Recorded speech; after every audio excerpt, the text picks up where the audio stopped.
It's a Thursday night on the Coast to Coast Racing Network, which means it's time to bring out the babies from the Northeast, the 358 and Big Block Modifieds at Lucas Oil Speedway in Wheatland, Missouri, as the Coast to Coast Racing League, along with our good president Steve, bring you another edition of Thursday Night Thunder, brought to you by Gambler Motorsports. We're ready at this amazing track at Lucas Oil Speedway. A lot of grooves here. The sprint race was awesome last week. How will it be this week? We'll find out in just a little bit. We also got the Xfinity Trail set for you at Iowa Speedway, round number 8 of the 2023 season, the first season of the Coast to Coast Racing League. This is also a track with multiple grooves for the Xfinity Series. High side, low side, can you drive it in D? All about tire management at this facility. But we're so glad you could join us here on the Coast to Coast Racing Network. Marty Sakala with you. Thanks for joining in with us, and thanks for making us part of your Thursday evening. So we get set to go week number 4 of the 2023 spring season, and it has been, ladies and gentlemen, a lot of fun to watch these Warriors go at it. The man that's been the talk of the town in small block modifieds has normally been Isaac Salas, but he only has one win of the season and is stuck in 4th in the standings. In fact, the top 3 in points do not have a win to kick off the spring. But we'll see if they can do that today. We'll find out in just a bit. Set for our first heat race. Again, drivers do not qualify. It's all done by random pill draw. Heat race number 1, right into it, brought to you by Flatline Racing Bodies. Flatline Racing Bodies, quality racing bodies produced by former NASCAR Regional Short Track Champion Dan Chapman in the iRacing hotbed of Clarence, Iowa. Here's your starting lineup for today's event. On the front row, Brian Lawson and Joseph Grandy in the 9 and the 518. Row number 2, we've got the driver of the number 88, Trent Verstraeten, and the 20, the salesman of Blake Chapman. And row number 3, Kurt Schatzer, Superman, and to the outside of Bob D. Good. And the 7, and rounding out the field, Isaac Salas starting from to tail.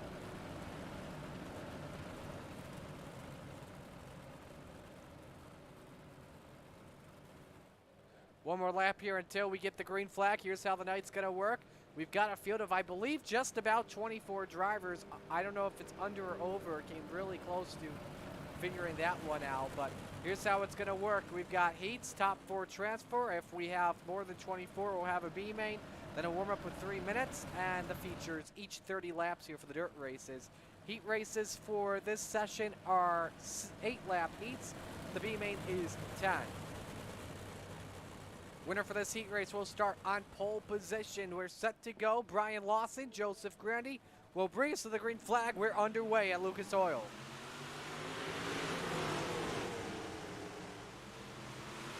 Lawson gets the jump off of turn number 2. Grandy tries to fight back up on the high side. Big setups for the drivers here in the Coast to Coast Racing League. Can Lawson lead lap number 1 at the start-finish line? The answer is yes. Grandy tries to fight back on the top. That cushion's going to be really key. It'll come in a lot late in the race. It'll be the place to go during feature time. Blake Chapman in the 3rd position for Straighten, and 4th, Isaac Salas has only been able to gain a spot up on Bob to go on the 6th spot in his brand new Venom Racing paint scheme. Quickest car on the racetrack, though, Kurt Schatzer, 15:38 last time by. Here's a shot for the Young Gun Creations drone. It is all 7 under a blanket. It looks like a pack race with just the 7 car at the tail. Seaver Straighten looks to find a way up on the top, but Kurt Schatzer right there as he looks for the 4th position. Blake Chapman on board from the rear end as that was for Straighten all over him. Superman takes the 4th position, or does he? He does. He's just simply clear for Straighten barely, and the 88 has no yaw in it. Goes up the track, opens up the door for Salas. We've got 3 to go in heat race number 1. Grandy, meanwhile, tries to fight his way back around the top shelf. Does he have a run up? Lawson tries to shut the door on him. He's the only guy working on the high side. Chapman decides to go up now. Lawson stuck on the middle low group. 3 wide for second for just a moment as Schatzer wants to be a man in this battle. 4 cars under a blanket for pole position here in the 358 feature. Grandy's got a run on the top. Final lap is underway. Grady with a run up on the outside off of turn 2. Who gets back on the throttle first? It's all about momentum. Side by side through 3. How will it be coming to the finish? Lawson goes up the track. Lawson touches with Grady. Grady steals the win as it's 3 wide at the line. So the 518 will start from pole position for our 30-lap feature, and we are off to one heck of a start this evening. As we're ready for heat race number 2, heat 2 is brought to you by Langdon Mechanical. Langdon Mechanical, they are the second to none in heating and air conditioning company in the Hamilton area, and promise that all customers, our own professionally trained Langdon specialists, will be there personally every step of the way. We guarantee your customer satisfaction from start to finish, including sales, installation, and maintenance service of your heating and or cooling system. Every equipment sale, installation, and maintenance service we make is backed 100% by Langdon. John Hine and Brandon Templeton make up the front row. That's the professor on pole position. Row number 2 is Dean Reynolds in the high side banger, Patrick Spangler. Row number 3 is Dean Meitzler in the 49. Welcome him back. And next to him is Gary Sigelkow in the 25. Lap to go before we begin racing. Drivers are following the Steve King Foundation pace car, formed to help the dirt track community across the country by providing financial assistance to drivers, pit crew members, race officials, track ops personnel, or the immediate families of those individuals who suffer serious illness, injury, or death.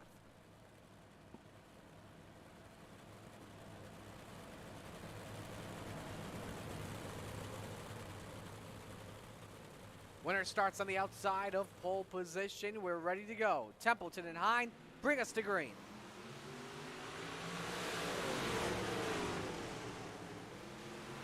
Sigelkow immediately on the outside, loses a lot of traction. 2 by 2, entering turn 3. Hine and Templeton barely touch, and Templeton goes up the track. Reynolds takes away second. Templeton scrapes the wall. Meitzler looks to challenge inside for 4, drives it in a little bit too deep. Templeton now with a run on Spangler for 3rd. See how this can play out. Spangler loves the high side here at Lucas Oil Speedway. Nearly won it a couple weeks ago in the sprint cars. However, though, Vandyville took over the show late in the race with the low side, led by Kyle Moonen and Brennan Lacey. 3 laps from the books. Dean Reynolds all over John Hine for the race lead. You're on board with the professor.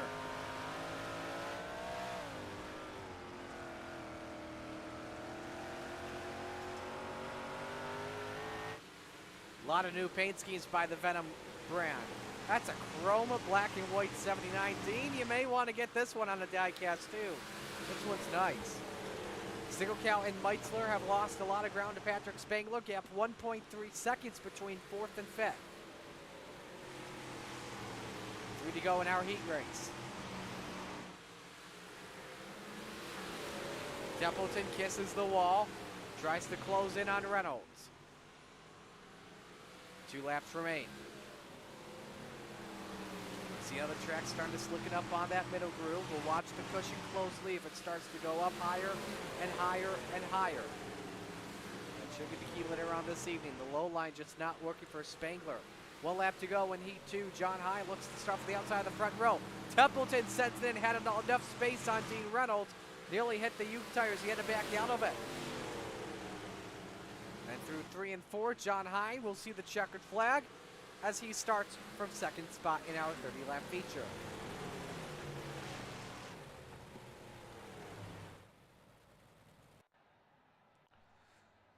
Set for heat race number 3, believe our final heat this evening. This heat is brought to you by Venom Racing, an official team of the Coast to Coast Racing League.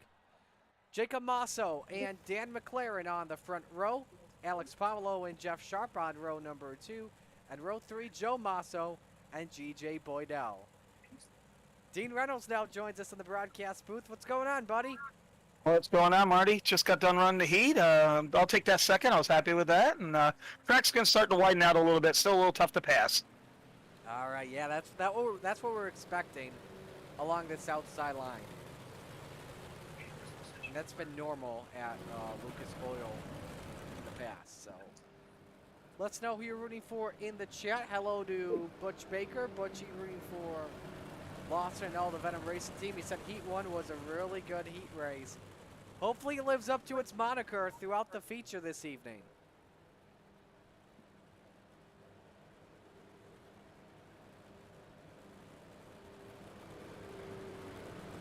Now it's going to be interesting. One car goes home.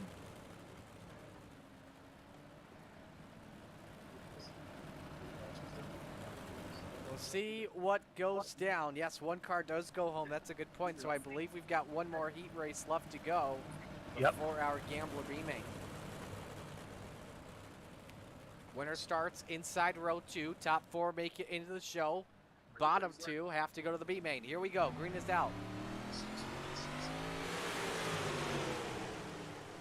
Jacob with the start early in the 61. McLaren tries to fight back. However, though, Masso's got him clear. Sharp and Pablo side by side for third. Joe Masso loses the yaw on the low line. Falls back a lot of car lengths, but it's door to door amongst the front 4 drivers, Dean. Masso looks to clear. Yeah, and it's going to be, Muscle did move up because I'm starting to think 3 and 4 it's going to be better up top, or 1 and 2 is going to be better in the bottom for this heat. Be interesting to see how it pans out. Everyone's starting to shift up to the cushion of the racetrack. You see how slick that low line's gotten. Surprised to see Jacob not moving up to the high side as we got one around. That's GJ Boydell with the 014. So the Oshweekend Speedway ride will have to start from the B main. But the top 4 nose to tail at the moment. Could be a fun battle late in the going. But right now, Dean, it's all just a battle of trying to make your opponent make a mistake in front of you. Yeah, if Jacob keeps his car straight and right in that middle groove there's really no lane for Dan to go under or around. So he's kind of going to have to pretty much settle for second, unless there is a mistake, because you never know. I almost hit the wall coming down the back straightaway, coming off the corner. So that can always happen here. Something interesting that I've seen here in this heat is a lot of drivers have been scraping the wall on the back straightaway, yet they haven't gone up on 2 wheels like the normal modified would since this has come out on iRacing. I don't know if it has to do with the new update that came out today, but everyone's keeping it straight so far after scraping the wall. Yeah, and usually if you just get the right rear, the bumper in the wall, you'll be okay if you just scrape it, as long as it doesn't grab. And then if it gets you right front, then you're done. See if McLaren can make it around the inside. He's going to try it. Does he have anything on the low line? Slides up, nearly makes contact with Masso. And Jacob wins heat 3. Pablo pulls at a line, but cannot make the move in time for second. So it's Jacob, McLaren, Pablo, and Sharp, your transfer drivers.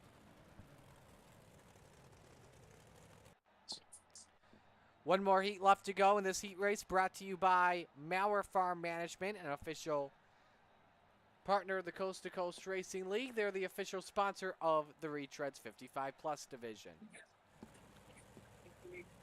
Jeff Barker, to Beats, and Cody Graham on row number 1. Row number 2, Logan Wentz and Aiden Young. Row 3 is Jeff Flero and Randy Shreves.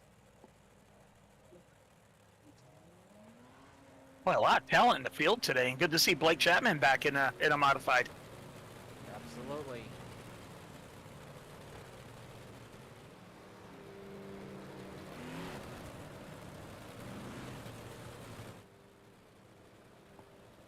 The salesman racing with us, he already made it in, I believed, earlier today.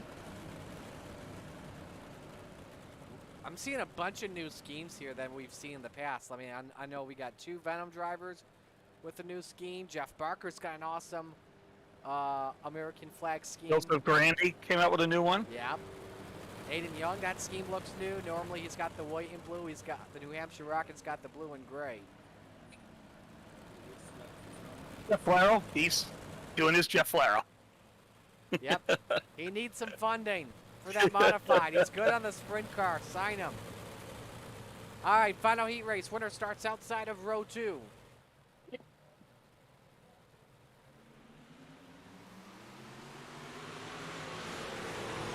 Nice jump for Barker. Can he clear the 08 off the corner? He should be able to. Pulls up in front of him. Does this open the door for Logan Wentz in the corner? Yes, it does. Wentz looks underneath. Tries to put the slider up.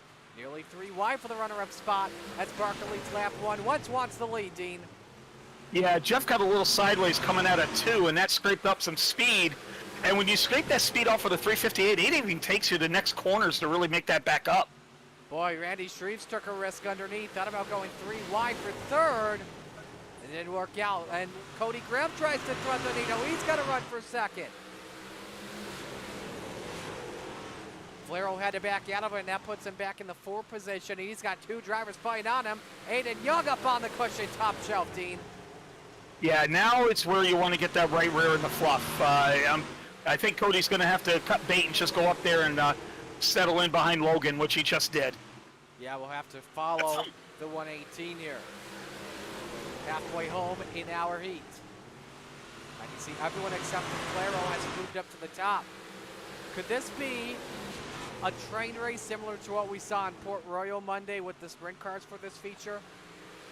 No, because I think with the full field and you got a big 9-car B main coming up or Consolation and then warm-ups, it'll widen out. The bottom in 1 and 2 will come in. 3 and 4, it might be top dominant, but you'll see some passing. Yeah, you see that 56 of Randy Shreves just wants to get a run underneath on Jeff Flero. Keep in mind, it's well-fixed setups for the drivers. It's not open compared to what you see on Monday nights on the Coast to Coast Racing Network. Plus, when everyone's fast up top, it could be just one little mistake and you get a chain reaction, and that could be a big game changer as well. You can get like 3 cars piled in just because of somebody just got a little sideways. Logan Wentz looks to take a risk underneath, but Barker gets the run off the corner. The Brewerton Beast wins Heat 4. Good run for Jeff. Absolutely. Start on pole and wins from the pole. B-Main time brought to you by Gambler Motorsports, an official team of the Coast to Coast Racing League. 8 drivers go in. Trent Verstraeten and Dean Meitzler on row number 1. Joe Masso and Jeff Flero, row 2. Isaac Salas and Gary Sigelkow, row 3. G.J. Boydell, Randy Shreves, row 4. And Bob DeGood rounds out the field. So pretty much here, Dean, if you're the first one to make a mistake, you're done. Well, yes and no, because you still want to stay in there, because with 10 laps, somebody else could make a mistake, maybe go over the bank or get up unturtled and they have to tow. So you never do want to give up. That is true, absolutely. Especially in sprint cars. Oh, D. Meitzler flashed out, or is he just flashing? There he is. Blinking, yes. Yes. 49 car is blinking, so we have to monitor that. Butch says, let's go, Dan, and all of Venom Racing YouTube team. Woo! Isaac brought out the black car today. I saw that. You know what that means, right? He's getting serious now with it. Yeah. Either that or the car is funeral ready or something. Or it's wedding season.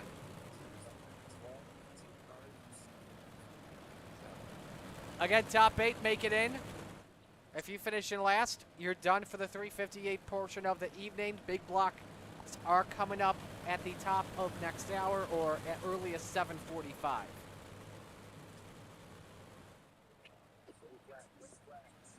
Green is out.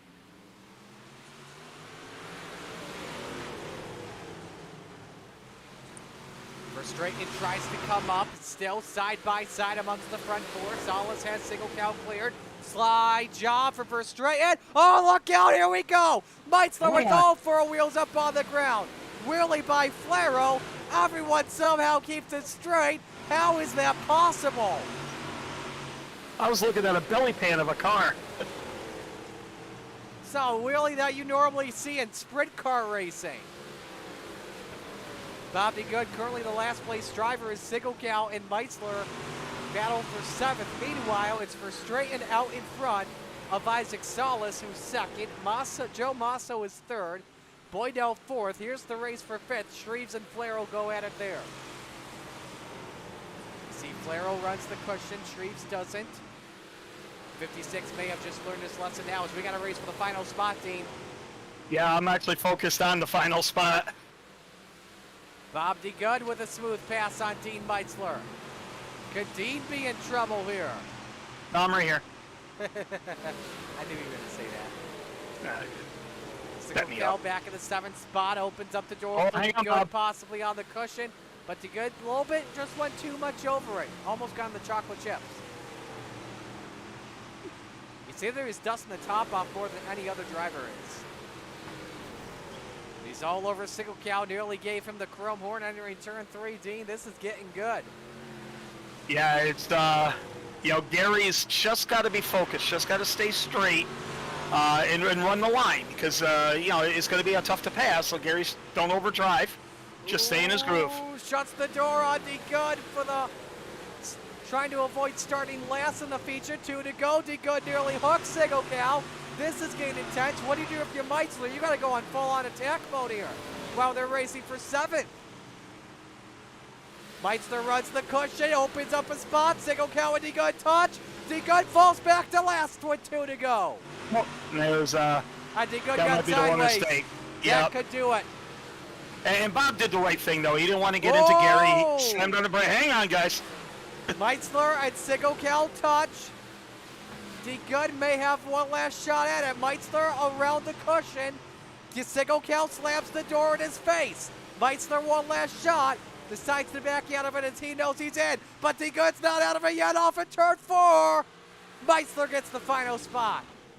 Good runs. Good run, guys. Frustrating wins the B main. And it's warm-up time brought to you by the Oswegan Speedway, and we will step aside. First feature coming up next on the Coast to Coast Racing Network.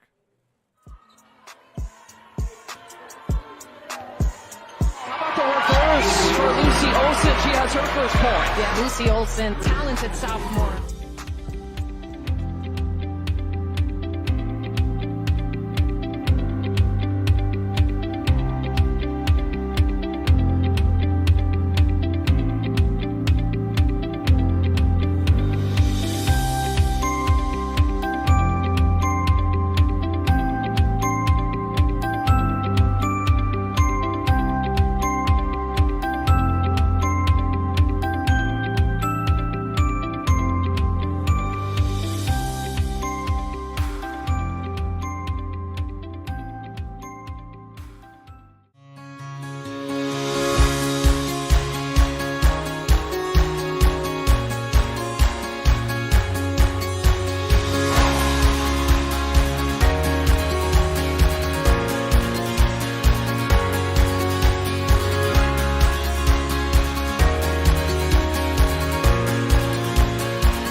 Final seconds of warm-ups taking place here.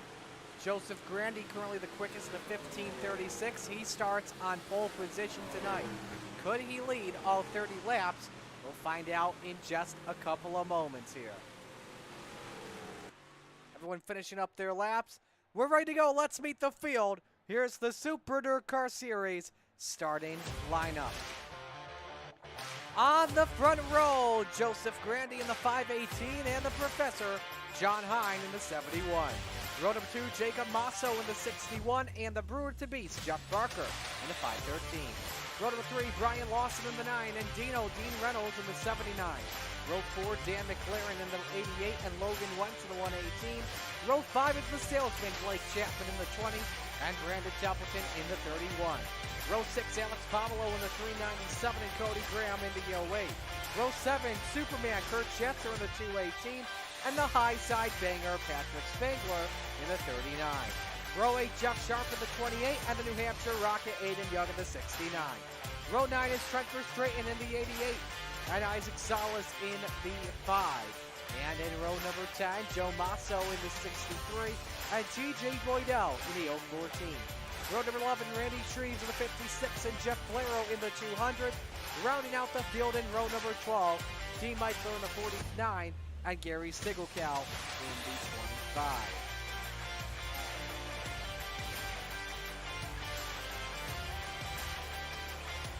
Take a look for the Young Gun Creations drone. Who do you think is going to win this one? I'm going to give you my pick right now. I think it's going to be Grandy from the pole, but if he does not win, give me either Dean or Brian. Steve King Foundation pace car is in the pits as we are set to go for the Lucy Olson start. We're glad you could join us on the Coast to Coast Racing Network. First feature of Thursday Night Thunder is about to go down. Small block style, Joseph Grandy, John Hine. Here they come off turn number 4. Barney's got the green flag in hand. Let's go.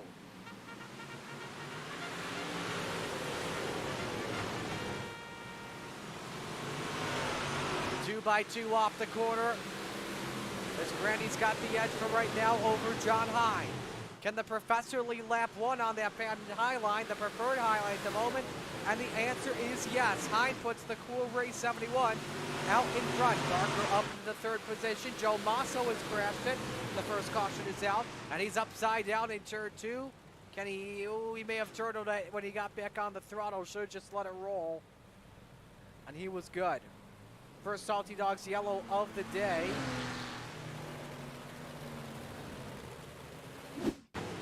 Just look what happened to Malcolm's replay. Boydell got sideways from behind, and Salas got loose in front. Ooh, he got the Uke tire. That sent him upside down. And did Gary just go underneath him? That, I think, is the second time that we've seen it this week.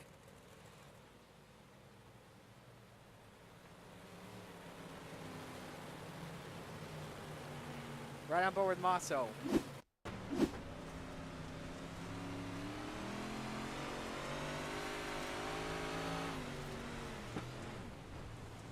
Popped the Uke tire, and on she went.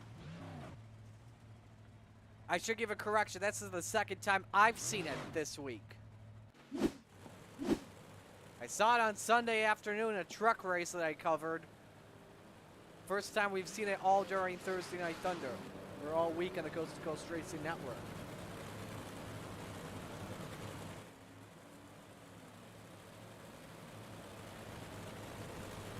So going back to green this time by first mission 22 restart of the day. We've completed. We're going to have 2 laps up on the board this time by John Hine, Joseph Grandy, Jeff Barker, Jacob Masso, Dean Reynolds. Bring us back to green. That's the top 5. Hine popped the wall coming across the line. Would that affect the race car, though, is the question. He holds serve for right now on Joseph Grandy. Again, look how slick that low line is. Going to be very tough to make passes there on the bottom, especially with the slick setup. Randy takes a peek underneath. Did run a quick lap last time by at a 15.6, but Isaac Salas was quicker at a 15.53. You see Salas is in the 16th position. And again, Grandy tries once more. We're right on board with the Professor here.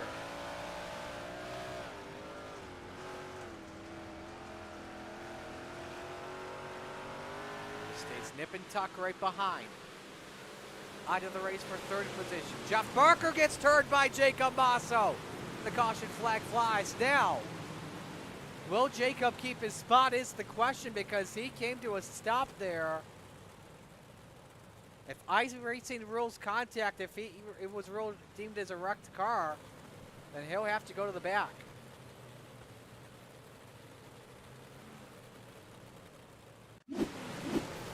slight contact off the 61 and around he went. Spangler has to dodge the bullet up on the high side. Right on board with Jacob.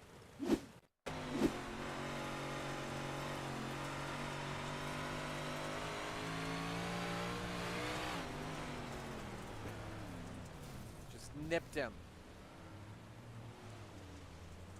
Well, let's go to Jeff Barker.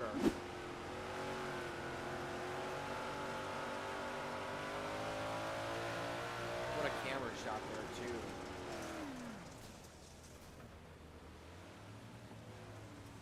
But all that traffic having to, if you're up right next to that cushion, man, you're probably jabbing that wheel up to the left. So, again, so glad you could join us here on week 4 of Monday Night Madness. Let us know who you're rooting for in the chat. We'll give you a shout out on the air.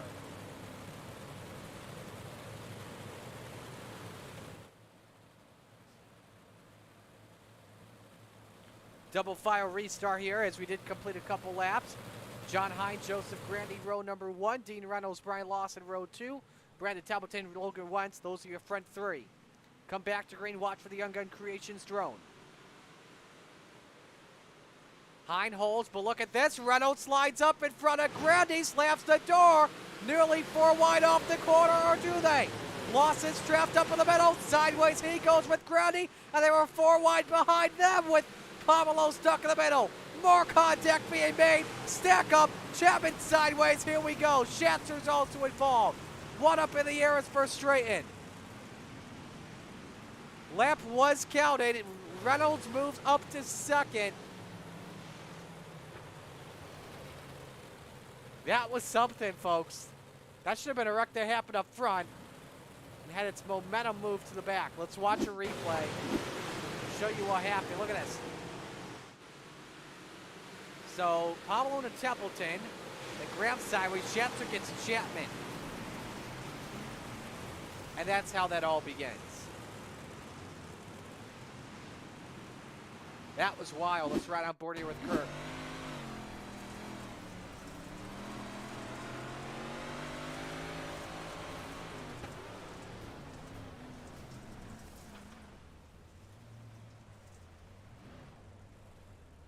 Let's go to Trent.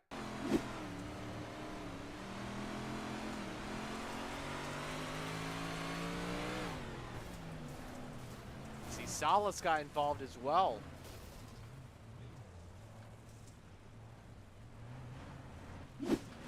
Third Salty Dog Yellow of the day. You see Barker's moved to the back, decide not to take a quick repair. Lights are off. It's a single file restart. I believe we are single file for the rest of the race. If not, I'm thinking of sprint car rules. John Hine leads. Dean Reynolds second. Logan Wentz third. Joseph Grandy falls all the way back to fourth. Dan McLaren fifth. Brian Lawson sixth. Brandon Templeton seventh. Alex Pomelo eighth. Cody Graham ninth. Patrick Spangler is 10th. Biggest mover of this race so far. Logan Wentz up 5 spots to third as we're back to green.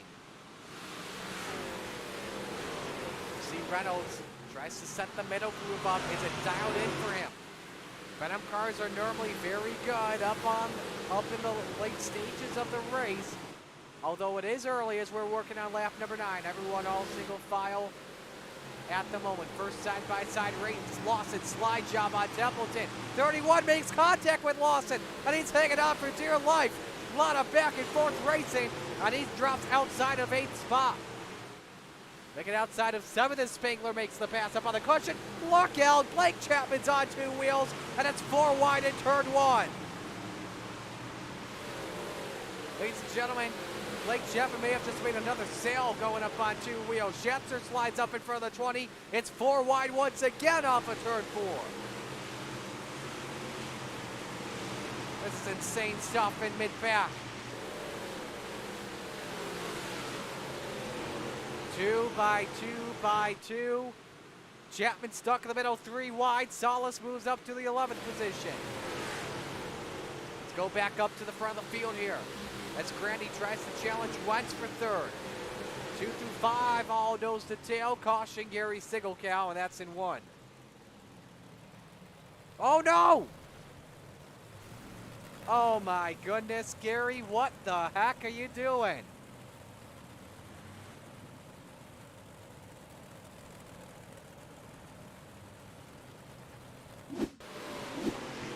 Ladies and gentlemen, this is a public service announcement. Hold your brakes when you are spun out if you got traffic coming at you. And look at that black box closely. So he could have gotten it back on the gas here. Instead, I don't even know.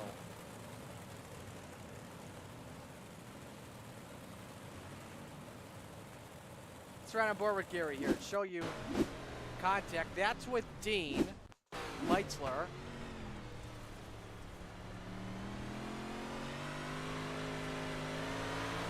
There's just the slight contact, then just led to net code. And then just wait for it, just wait for it. Here comes the traffic. I don't know why he's backing up like that. It just leads to so much damage. Now, the real question is going to be up at the front. How is Dean's car going to act? Dean is still second, but you can barely see. There's just a tiny bit of front end damage on that front nose.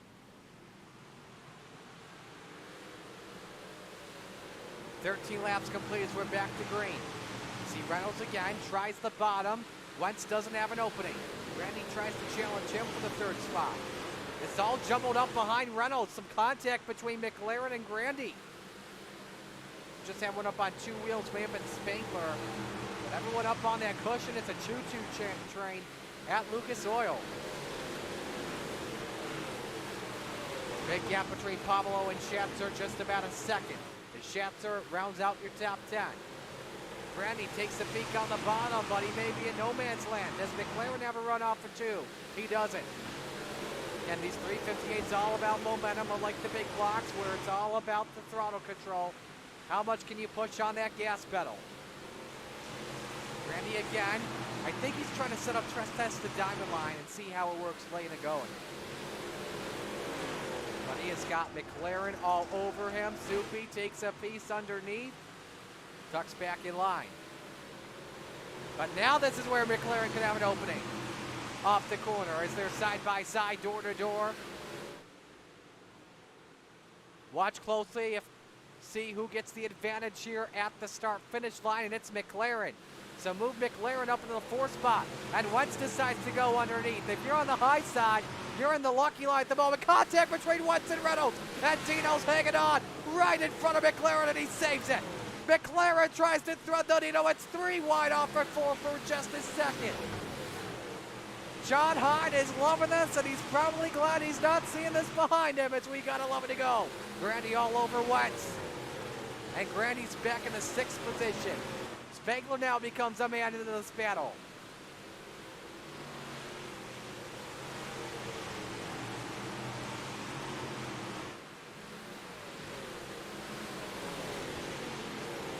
Templeton stuck in 4th. If he gets past McLaren, would be a podium spot. 9 to go. He makes contact with McLaren. I think what Wentz is trying to do, just try and get nose to 2. Oh, look out! Wow, what a save from Templeton. Up in the air, making some contact with McLaren and the wall. Everyone let off. Great racing by everyone. And great respect, helping lend the other driver in front save it. Wentz now has an opening on the high side. He moves up into the 5th position. We've got 7 laps to go, and it's a 3-way deuce for second. There goes McLaren on the slider, right in front of Dean Reynolds, the slider from hell, and through goes Templeton. Now can Brandon throw a slider on McLaren. Oh my goodness, McLaren's over the curb. He hops the loop, and there goes Dan. Dan is sideways like a rock, and far wide. Bumper cars in turn 1, all over the place. Lawson stuck up top, Pomelo sideways, Wentz is sideways. Everyone trying to save it back and forth. Unbelievable. Oh, wait a minute, and now. And it's going to end. Salas has turned. He saved it. No caution. Almost go. Oh, my goodness. Salas and strays up and over. And now the caution flies. There were 5 wrecks that happened on that long run, and somehow everyone saved it. Unbelievable stuff. But it's not the yellow that John Hine wanted. Holy moly, moly, moly. Here's a look. Now, Salas was already sideways. Cody Graham helped him save it, but Shreve, man, he got pinched down low by Cody Graham. Wheel-to-wheel contact, and Salas is on the wildest ride we have seen this evening. Taking right on board. Look at all the car control. He had a handful there, and right there. That was not part of the salsa dance. All right, so single file restarts for the rest of this one. And it's John Hine, that is the leader. We'll have 3 laps of racing to go. Hine leads, Templeton second, Reynolds third, McLaren fourth, Grandy fifth. Does it stay up high on the short run, or do we get wild and rowdy? Hine back on the gas first as we're back to racing. Templeton did not time the restart well. He looks underneath for the lead. McLaren may have a run off turn 2 for second. Dean shuts the door. Now McLaren tries to look back underneath. Wentz has an opening as Grandy tries to dime in the corner. 3 laps to go.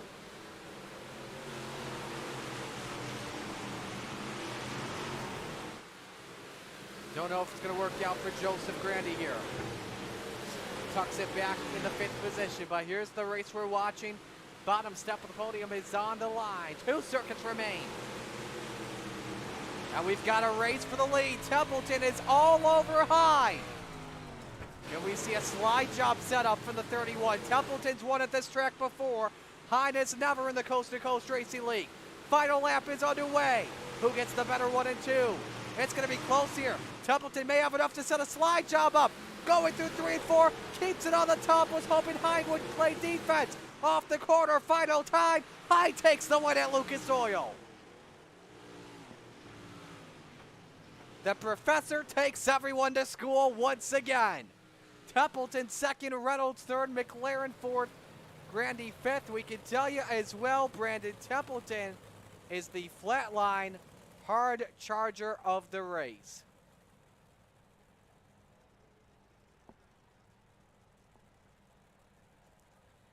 Top 3 will pose for a photo.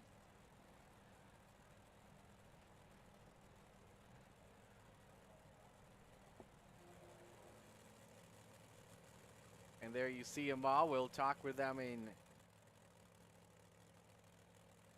just a matter of moments.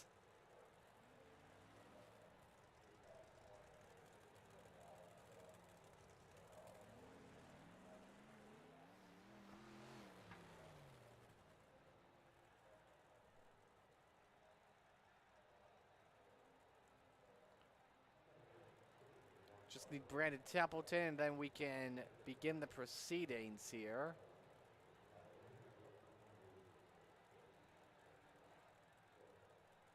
And we'll get right into things with Dean. Well, man, what a run. That was a wild one at the end. Walk us through it. Yeah, I think that got interesting. I had a good car, and I think I had something for John there coming up through and everything. And, I got that one restart there where Grandy didn't go too good. And I don't look in my mirror, but unless I'm doing a slider, and I go, oh, I think I could slide this up and get in front and get in second. And which worked. And then I was just seeing if there was a way to size up John. But then when Gary backed down in front of me, I'm like, oh, I clobbered him, and my steering was gone after that. Then I was hanging on. Ah, man, that's a tough break, though. I got to ask as well, when you were in second and the caution came out and then there was the extracurricular contact, did you think that you had enough damage to take you out? Did you think you were going to lose a lot of time? I didn't know until I went into turn 1, and then I went into turn 1 and it pushed. And I'm like, no, it's gone. So I told the guys, because I knew Dan was behind me. I was looking at the relative, and I said, Dan, be careful, because I can't go in hard. I have to really kind of, because I'm going to push and go over the bank, so I had to kind of sling it in earlier and slide up to the cushion, but that takes away speed. And Dan's like, well, I think I can get John, but I'm like, well, I want to keep second because I think I could run for points this season. And but then Dan tried to throw that slider, and it's so hard to throw a slider with 358s. And he just cleared, but I couldn't get off the gas enough to get off, to make contact, and we parked it on each other a little bit. And then Brandon saw the light and got us both. Yeah, it came out of nowhere. Through goes Templeton instead of through goes Hamilton. Who do you want to give shout-outs to? Well, I want to first of all, I got to say thanks to the Full Throttle Motorsports guys. If you notice, I've gotten some speed since I've joined the team, even though it's fixed setup. They're a good bunch of guys, and they tell you what lines to run and where to go. And then got to thank the Venom guys. They welcome me in their Discord, and it's really cool to hang out with them. There's a lot of fun, and we have a ball, and there's 5 or 6 of us in there all the time, and we enjoy running the 358s and big blocks. And I got to thank Brian Lawson from Magnum.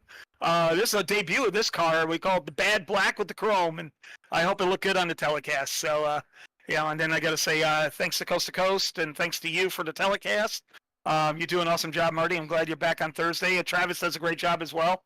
But we got to thank all those guys, and then we'll move on to the big blocks. All right, man. We'll let you go. Talk to you in a bit. All right, and congrats to John and Brandon.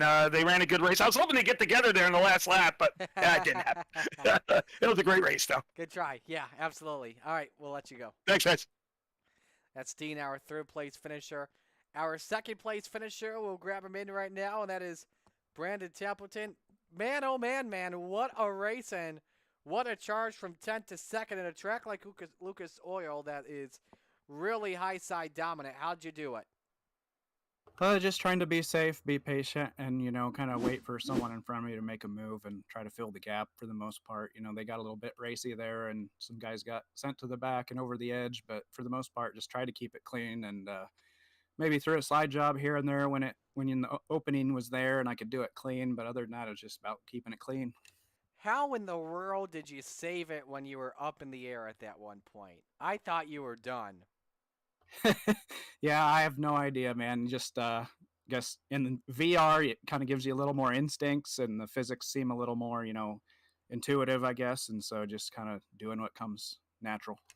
Man, we're watching your slider on McLaren in slow motion. That's a slide job from hell. You nearly put him on his lid. That was without even any contact. That was wild, man. That was a great slider. Overall, other positives you take away from this one? I think the track was pretty good. It's fun when you have to guess at which lane's going to be good, and it changes as the feature goes on, and I think the big blocks will bring some more of that. Who do you want to give shout-outs to? Got to thank Jay with Dirt Track Bank. Everything he's doing is just awesome for us. Try to show well and make him proud. Got Your Six Racing Network and Joe. Everything they're doing there for veterans and soldiers is awesome. You for putting on the stream. Roger and everyone with the league putting on everything in the background. Hammer Down Racing, Joe, Kurt, and Brian. Those guys are awesome. Kurt was helping me out. We were talking about lines and stuff in the middle of that race, so that's cool. But everyone watching at home, thanks a lot. All right, man. We'll let you go. Great job. Congrats on the win. Or, excuse me, the second place finish. I'm sorry. Thanks. Brandon Templeton, our second place finish. We'll get to the guy that won. Right now, it's we're in Extreme E-Speed TV victory lane. John Hine is the winner. John, what a car. I'll begin with the start of this one. That was pretty much sealed from the done deal, man. Starting on the high side, how important was it to be in Heat 2 and get that win? I guess it turned out to be really important because I was able to kind of run the rails up there and get a nice shot down the backstretch, and that was all she wrote. I'm sure you're happy as well not to be in that race for second behind you on the long run because it was getting intense. Yeah, I was looking at the results and looking at incident points, and I'm guessing that had to be pretty interesting behind me. So I guess I'll be thankful for now, but I can't wait to go back and watch it. Absolutely. What'd you learn from this race that I believe you may be able to use over to the big block race? Well, hopefully I can win Heat 2 and start on the outside front row. That's where I want to be. The two cars are different. You've got a lot more. You got to mind the throttle a lot more in this big block. So that other than unlike the 358, where you have to still kind of watch after what you're doing with the throttle. It's more so important here. If this was a 35 or 40 lap race, I'm not sure what would have happened because that top side was almost gone. These other cars that are going to have more power, I think might eat up that top side. So I think maybe be watching for the bottom or the middle grooves, maybe to play some kind of role here in this next race. Should be in for a treat, man. Who do you want to give shout outs to on the win? Well, I can't. I look forward to coming up here and hanging out with you here in an hour or so for the Xfinity race, and I want to thank eSpeed TV for being title sponsor, being a sponsor on the car. I want to thank the cruise shop. Want to thank my gambler teammates. A lot of fun racing with them. Want to thank my daughter Danielle Hine. It's really cool that she's able to kind of hang out a little bit here tonight and watch. And want to last but not least, got to thank my wife. She lets me come and play, and I thank her immensely. Well, hey, you got to win with the family watching. So great job, congratulations. Yeah, thank you very much, and I suppose I will talk to you here after a while. Absolutely, we'll see you in Iowa. Absolutely. Your Virtual and plane or my legit. your plane or my plane though? Which plane are we taking? I don't know, but it's going to be both virtual and legit later this year. As long as you have a bar on it, I'll take yours. Yeah, absolutely. All right. So, all right, See you later, then. Marty. John Hines in Extreme eSpeed TV Victory Lane. Congratulations to him on the victory.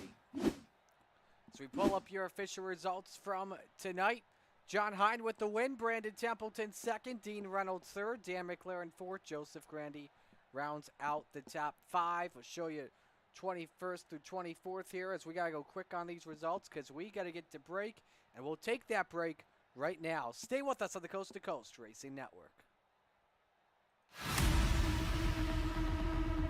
Before they go fast and start to power slide, we salute you with the big blocks 4 wide, the ground-pounding, earth-shaking, window-rattling beasts of the Northeast. It's the Big Block Modified Super Dirt Car Series.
Well, good evening, everybody. Welcome to our weekly race chat. Adam Ross and Clinton Jeffrey are live and interactive every Tuesday night. Rivals Race Chat is your home for race discussion, debate, news, interviews, and more. They'll even take your questions and comments live on the air and talk to some of the newsmakers each week. Tune in every night at 8 p.m. on GeForce TV.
Olsen, she has her first point. Yeah, Lucy Olsen, talented sophomore.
And welcome back, ladies and gentlemen, to the Coast to Coast Racing Network. Under the lights here at Lucas Oil Speedway, we're ready to go for modified action for the big blocks, brought to you by the Super Dirt Car Series. Bryce Calla with you again. So glad you could join us here on the Coast to Coast Racing Network. Fun one in the 358, and now we get set for big block action. For the big blocks, we've got a couple of drivers with a couple wins here this season. Joseph Grandy with 2, Patrick Spangler with 1 on the year. And Spangler does come in as the points leader, has a good gap on Jeff Sharp at the moment. 23-point advantage. Check that, 33-point advantage coming in for the driver of the number 39. Spangler is with us in the field once again. Let's see what happens. But third on back, we've got a chess match. Brian Lawson, Cody Graham, Joseph Grandy and company. Should be a good one here with the Beasts of the Northeast. Here we go for the first heat race of the night. Heat race number 1 is brought to you by Flatline Racing Bodies. Here's the starting lineup. It's Gary Sigelkow and Dean Reynolds on row number 1. Jeff Flero and Jeff Sharp, row 2. Mark Gilbert, Patrick Spangler, row number 3. Cody Graham will start from 7th position.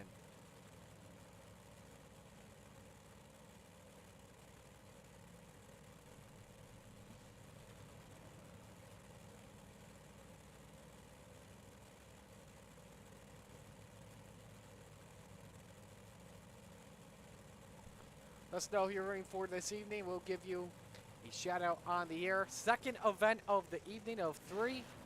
We've got Gary Sigelkow and Jeff Flero going to the rear. So with that, that means Mark Gilbert goes from 5th to 1st already. We don't even take the green flag yet.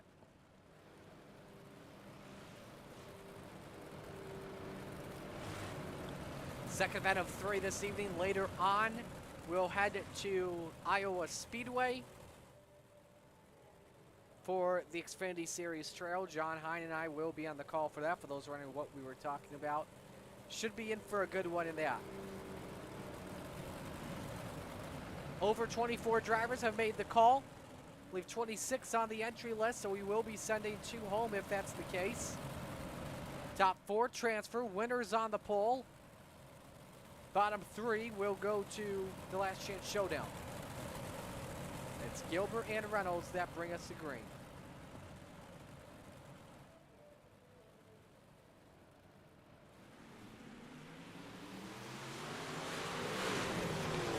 So we are underway. Reynolds and Gilbert side by side off the corner.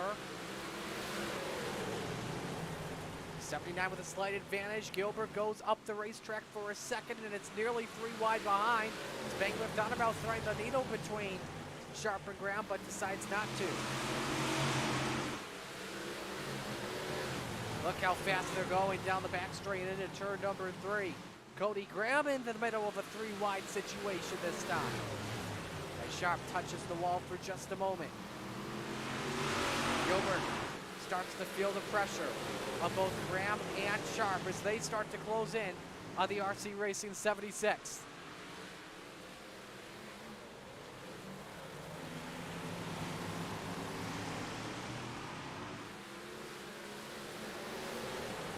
Halfway home this time by. Reynolds continues to lead, 0.3 of a second the gap between him and Gilbert. Spangler took a peek underneath on the 08 for 4th, but doesn't work out. Remember, that's the final transfer spot. Would be a shocker to see Spangler down the B main once again. He can't find a way past Cody Graham here at the moment. He's having to try the slider line out.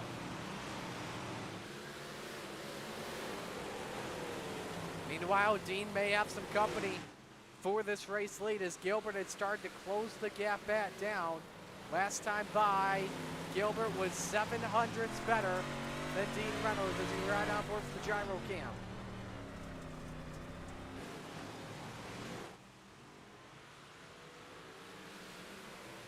One to go. Who's going to be on pole position, Reynolds or Gilbert?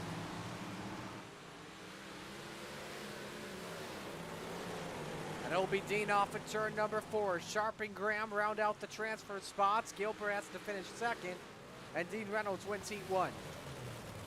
So it's Spangler, Flero, and Sigelcow that will go to the B main.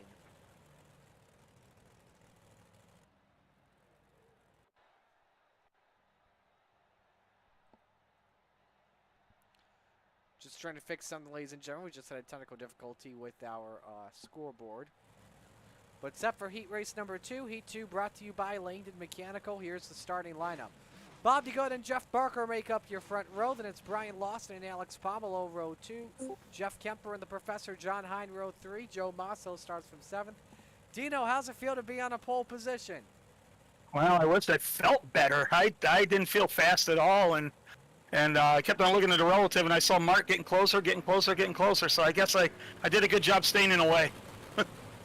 Well, now but we're on the pole. Anything can happen. Well, now we're in heat race number 2, and I hate to tell you this, Dean, but it seems like heat 2 is the heat you want to be in on the outside front row on the dirt. Yes, unless the track gets blown off enough where the bottom of 1 and 2 is there, where you can maybe stay on that bottom, roll it, and then hopefully slide coming out of 2. So we'll see. 1 to go until we take the green flag. All right, heat number 2, 8 laps audition. Top 4 are going to qualify directly. Let me turn him down. Yeah, as you can hear from our race director, John Doe, top 4 transfer in, bottom 3 down the LCQ. I can't see the name right now in my end. I forgot who it is. What's that? Who's working race control? Jeff Barker. Oh, Barker is okay. Yep.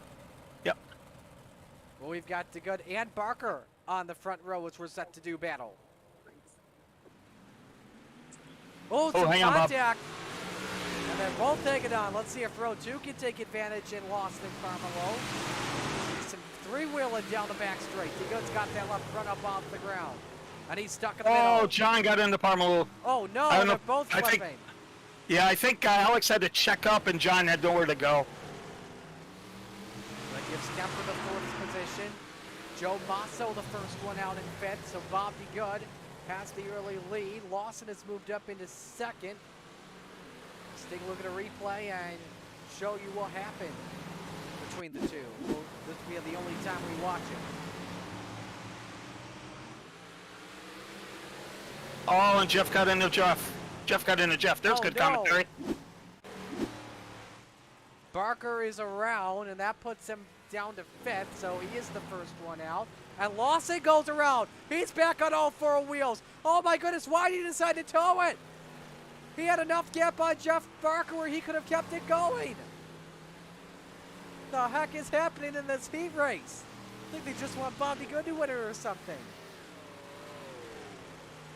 Oh, Brian got the Tory tire. We'll show you that replay with Lawson in just a moment. Here's Barker with the contact off of Kemper.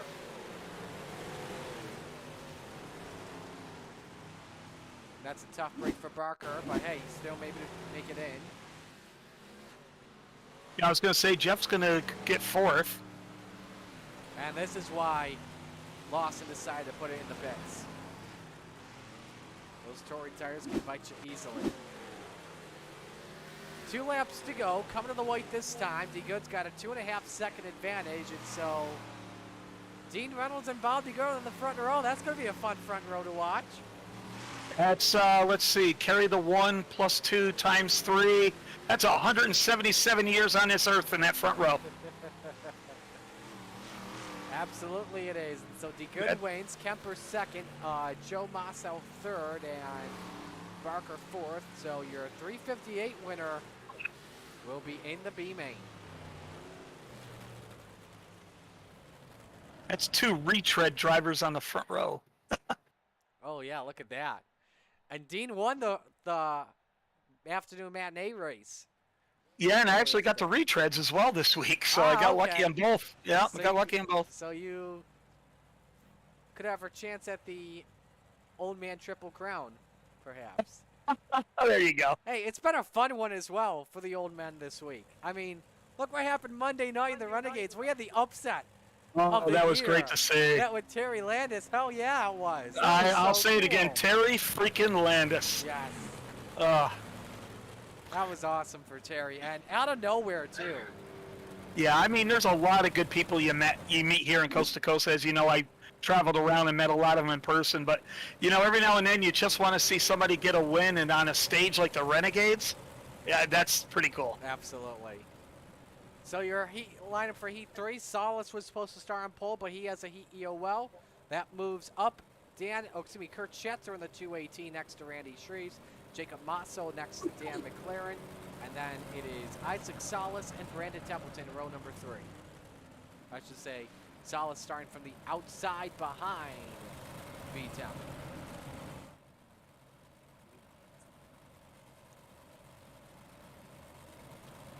Winner starts inside row 2 and the top 4 transfer. Let us know who you're rooting for in chat. We'll be sure to give you a shout out on the air. Butchie's been the only one talking. Hasn't talked since 7:45 as we're green. Come on, Butchie, you talk more than that. Mix another one and join us. Look at this. Could be 4 wide off the corner. They were 3 wide for a second. Contact and Randy Shreves is sideways. Nice save. And that moves Solace up 2 spots into 4th. And he muscled his way past Dan McLaren. Oh boy, we got a good one, Dean. Yeah, I think Isaac's on a mission. He finally got the draw he wanted on the pole, but then he had to serve an EOL. So he's going to be on a mission. He's on this mission like a possessed teenage. Oh, look out! Contact between Templeton and Masso. That gives and Solace. Did you see what Dan did? Dan McLaren moved over to let Randy back in front of him, and then they went racing. That's coming out of 4. Class. That's class act right there. Yep. Oh, and Dan's such a clean driver too. I know he didn't mean it and everything. Here goes Templeton for the lead on Schetzer. Superman against B-Temp. This is about to get good as we've got 4 laps to go. Halfway home, Dean. Yeah, and if there's anyone that can make that bottom work, it's Brandon. Must be. You must have a first name begin with a B to be good on the bottom, I guess. That's Brandon Shepard. And I'm Brendan Lacey. Yes, that too. Here goes Templeton for the race lead. He can clear Schetzer off the corner. It's going to be tight. Yep. Schetzer tries to cross over, had to get on the binders or else he was turning Templeton. 31 nearly hits the Tory tire. Solace with a chance for second. 2 laps to go. Oh, they nearly touched for the lead. Salas That's with what just Isaac enough needed, room. yep. That was a smooth corner by Isaac as well. Not even any contact. He's going to have a chance at this. 1 lap to go. Top. Oh, Isaac Oh, had the hang on, tire. Isaac. Tire. Trying to hang on to second. Schatzer all the way down low. Going to be a fun one for second coming to the line as they're side by side. Salas hangs on as Jacob Masso does a wheelie in fourth. Templeton wins heat 3. We got 1 heat left to go, and that heat's brought to you by Maurer Farm Management.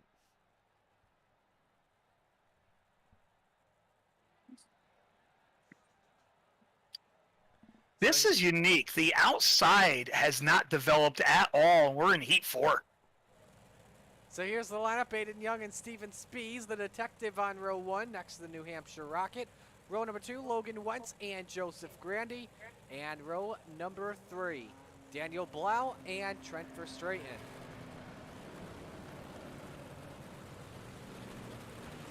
This is a pretty well stacked heat right here. If that was English.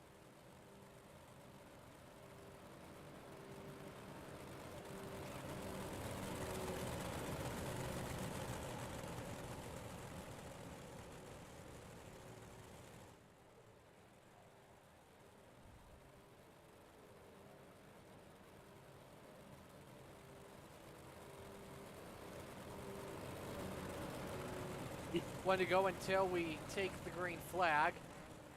As the Steve King Foundation pace car is in. Final heat race before we go to the B-main. Oh, and I see Daniel Blau made it back, so I think that means 2 cars were going to not transfer. Absolutely. So the car count's at 26. Joe Canella says he's too busy listening and watching the type. I don't blame you, Joe. I don't blame you. Here we go for heat 4.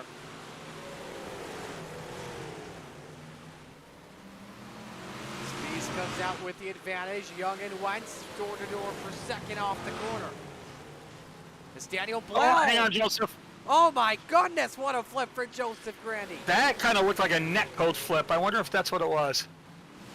Take a look in just a moment. Blau falls back to 5th for Straighten.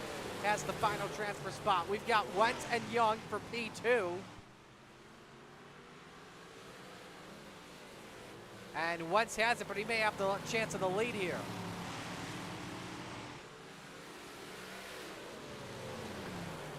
Moves up to second. Ooh, does he crisscross underneath? Nope, tucks it back. And he may have a run up on the cushion once again. Speed shuts the door. Let's take a look real quick while we're at it. Got to look at what happened with Grandy.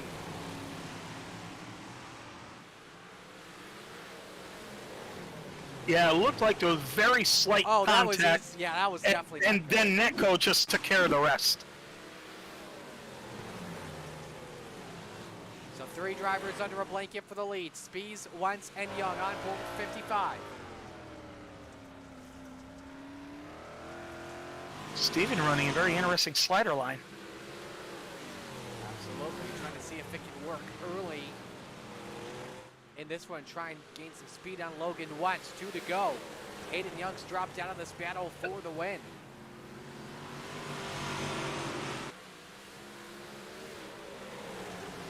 Wentz up on the neutral groove. Spees ripping the top. Final lap's underway. Wentz just doesn't have the run he needs just yet. May have to send it deep. That's what he's going to try and do here through 3 and 4. Slide jump possibly. Is it going to work? It won't. Spees takes the checkers and wins. Wentz, Young for straight in the transfers.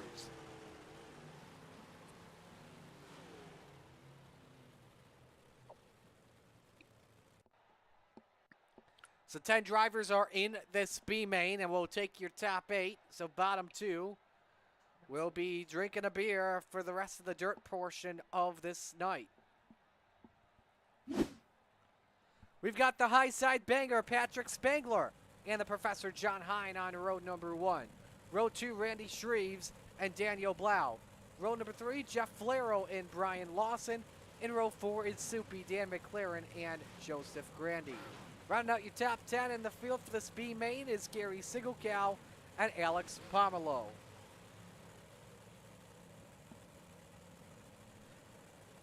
All right, Dean, I think we're going to see some chaos here in this B main.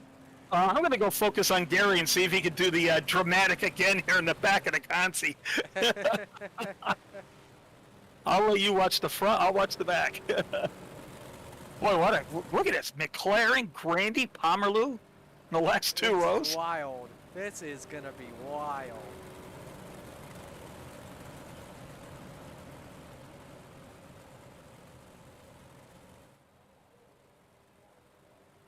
Actually, you look at the field, you got Lawson, Flaro, Shreves, Lawson. Oh, God.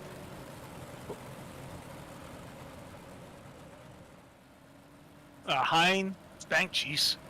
This is a Daniel Blau, who's always been a good sprint car driver. So Spangler and Hine will bring us to the green here. 10 laps, our B main.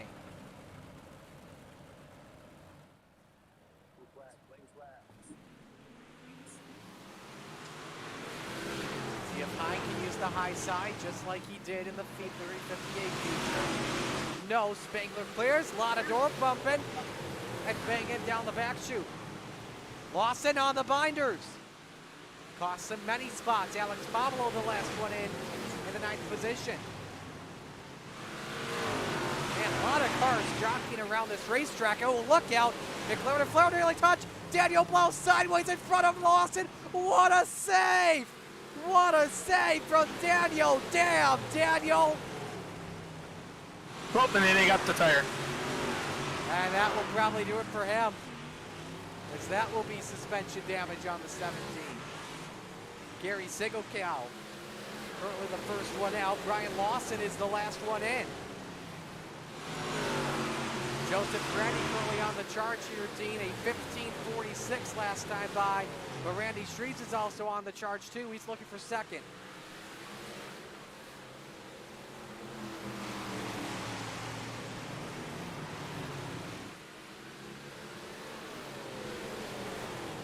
Stuck in the 4th position. Here's Flaro and Pomelo for 6th. Lawson with a 2-second advantage on Gary Sigelkow at the moment, so doesn't even need to be a part of this race here, Dean, for 6th. He's in. Yeah, Brian's he knows the deal. Brian's a veteran, and he's just going to make sure that the car's in front of him. I mean, he's got a distance there, so he's just going to want to get in the feature and then do his work there. Top 3 nose to tail here for this lead. Patrick Spangler does not have the 17th starting position locked down yet because he's got company in the Professor and Shreves. And Spangler just about kisses the wall across the line. Hine looks for a run underneath, but it's just not going to work. Spangler was way clear. McLaren and Grandy both want to come into this battle. And they could start to fan out. Joseph Grandy's on a mission. After falling back a bunch of spots in the 358 feature and then flipping in his heat in the big blocks. Final lap is underway. McLaren looks for a shot at Shreves for the 3rd spot. 3 wide for 2nd coming to the end of it. Hine to get 2nd at the line for 3rd at Shreves and McLaren 4th. Fun one at the end, but it's Spangler that takes it all in the B main. Sigelkow and Blau, go home. All right, Marty. Hopefully I'll get to talk to you again. Absolutely. Feature coming up next. We'll step aside in the Coast to Coast Racing Network.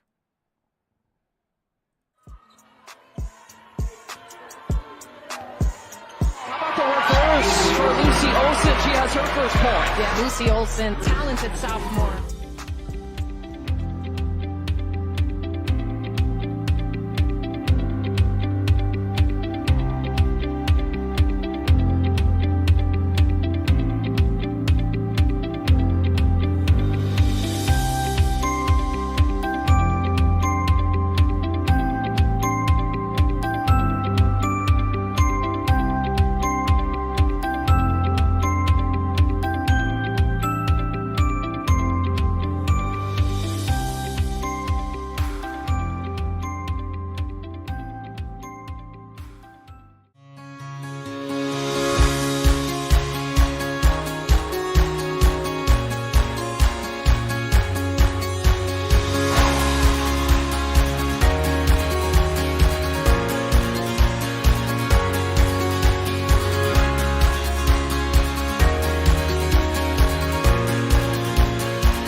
already rolling off here. Let's meet the field here in this starting lineup, brought to you by the Super Dirt Car Series.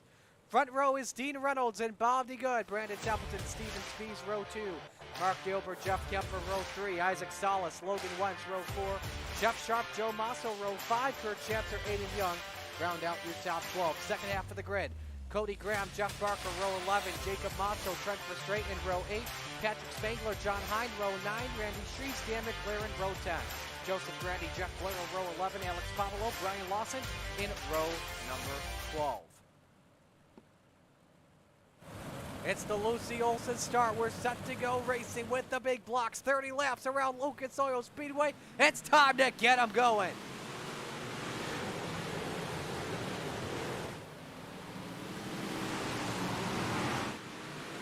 All back and forth, rock and sock 'em robots at the moment. Templeton looks for the lead here on Dean Reynolds early. Oh, look out! Hard crash for, who is that? I think that's Joe Masso with the 71 in the wall. My goodness, that car went flying at full speed. Caution flag comes out. I believe the leaders crossed the start-finish line, so the lap should be scored.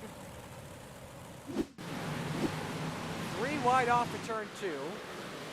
Everyone's just trying to save it here. Ooh, Schatzer just sending way too much.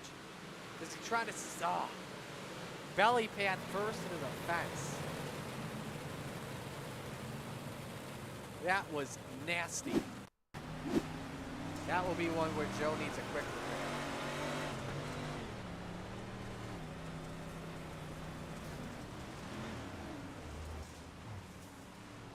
Aiden Young went all the way on top of him, which was the wildest part of it all. Watch this.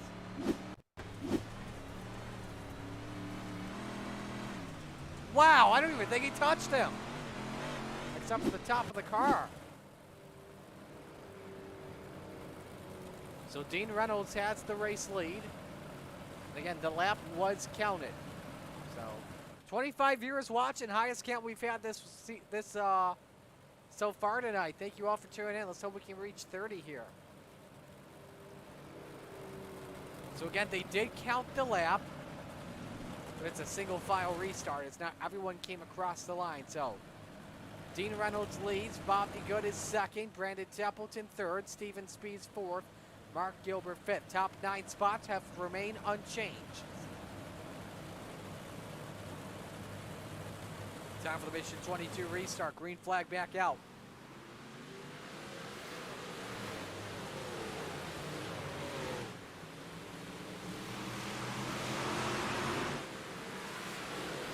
DeGood Templeton raced for second. Now because DeGood was in second spot, that means they did not count the first lap here. And now it's Spies and DeGood for P3.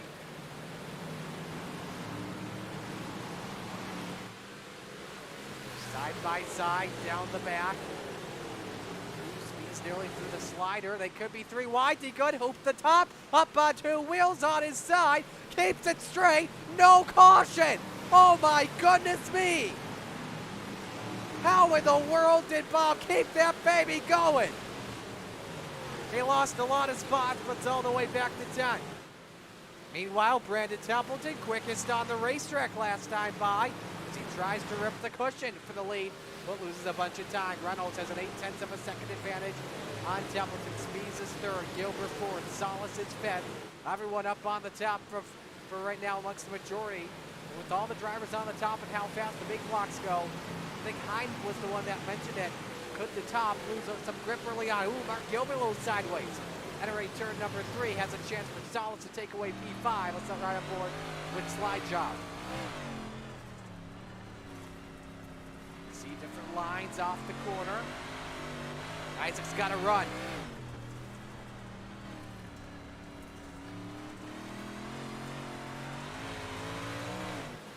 Salas moves up to the 4th position. Now can he break into the top 3? Ooh, he puts Spies in the wall, and Spies is sideways, but makes a great save. And Spies falls back to 5th. And back underneath Gilbert for the 4th spot. He tucks it back. side-by-side racing behind. I think it was Schanzer and Wentz for the 8th position. Ooh, Speeds and Kemper. Speeds nearly squeezed away into the wall. Look at Schanzer to go 2 for 1. Now he's made that move a couple of times underneath, and he's put people sideways. He's put people into a spin because of it. So he's got to be careful about that move. He's done it a couple times here tonight. He was underneath on Jeff Sharp. That was a race for. This is a race for 5th, and it is getting nearly rough and rowdy down the back. And folks, Brandon Templeton is starting to close into the lead of Dean Reynolds. 12 laps are complete, and the caution is out. And we got one flipping. That's Pomelo. We're hearing Jacob Masso was also involved too. Here's a look. Ooh, Hyde got sideways first, and he saved it. Around went the 61, and then Pomelo just got up in the mishap.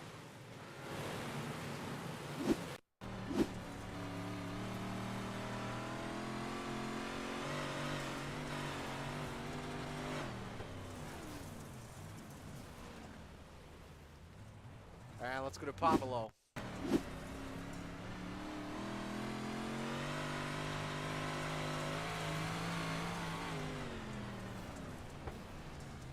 Just about clipped it, and the thing is as well, he went over the cushion. And you see from there, you're toast.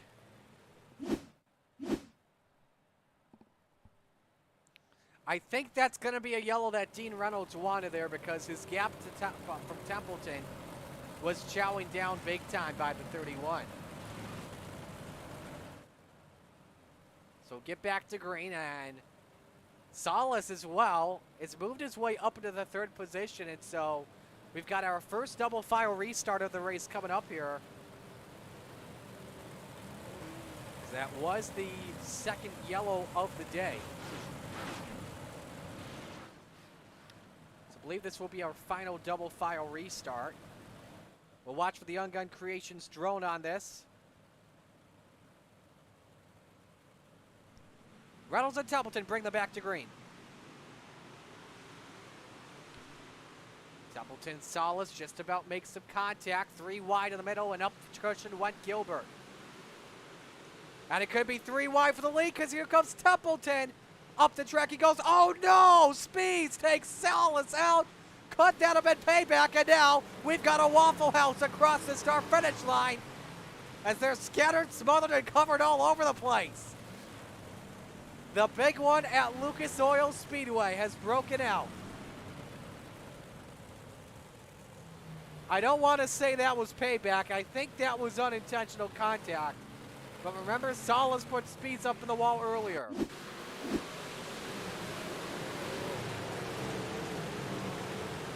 Up the racetrack, Speeds wide and got the 5, and my, oh my, look at this mess.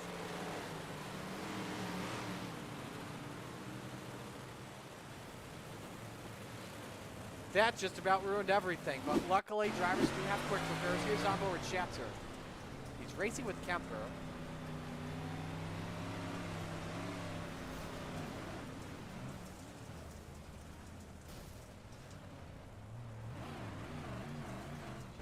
How about Jeff Barker from behind? This was mid-pack.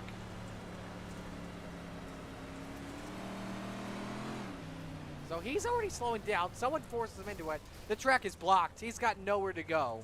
But, ooh, and then Salas came. Nothing he could have done.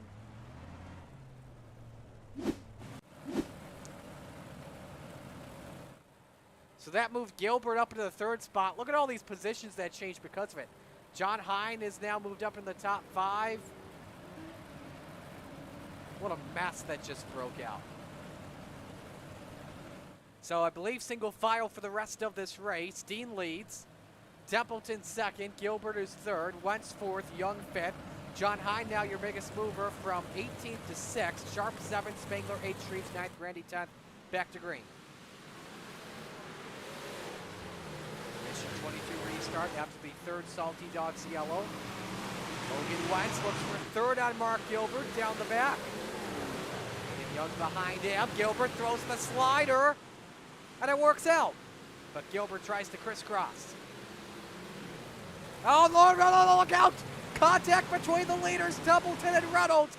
That just cost Templeton so many spots. He wants a yellow now. Could come right here as they're 3 wide. Spangler stuck in the middle, and Templeton is stuck in fifth. And now a race for second breaks out. It's Gilbert and Wentz once again. Young has moved up into the 4th position. And Templeton's got company from Jeff Sharp. This is insanity at the moment. We've got 12 laps remaining at Wheatland, Missouri. Here's Aiden underneath Mark. He wants the 3rd spot. He's right on board with Logan Wentz. Ooh, Templeton went over the cushion. He didn't bike it, but he went over, and this could cost him 5th to Jeff Sharp. Who knows? And Wentz has 2nd. Oh, he went up the track. Hang on, Aiden Young. Contact with the quarter panel of the 76. Templeton sends it in. Young shuts the door in front of him. But they're still racing wild for 7th on back. That's Hine and Shreves for the spot. Everywhere you see, there is racing with 9 laps to go. Caution, Cody Graham, and that stacks the field back up. And he has put it in the pits. I believe he flipped. We'll take a look.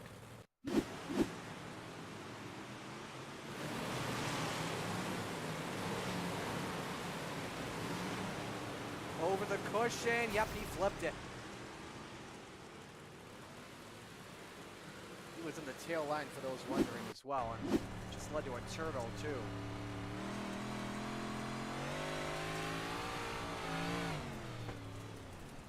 Yep, too much over that cushion.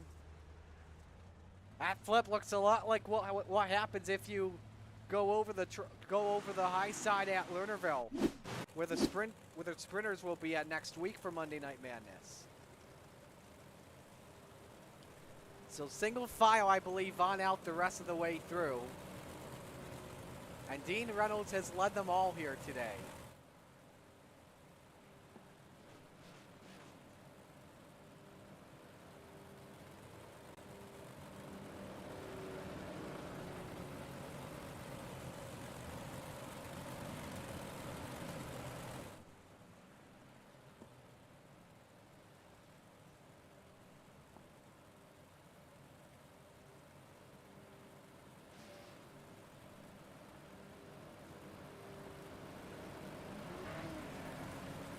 Steve King Foundation pace car is in.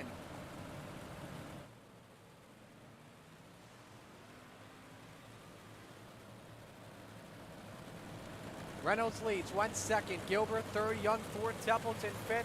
Here we come, Mission 22 restart, back at it, 8 to go. Reynolds holds serve, Gilbert underneath Wentz, but here comes Aiden Young, he looks to go 2 for 1. And that race for 2nd is definitely what Dino wants to see. 7 laps to go. Young and Gilbert for P3. When Templeton tried to fight back after contact with the leader earlier. Ooh, Young and Gilbert touch. Templeton on the high side. He's nailing it perfectly. Can he use it to his advantage?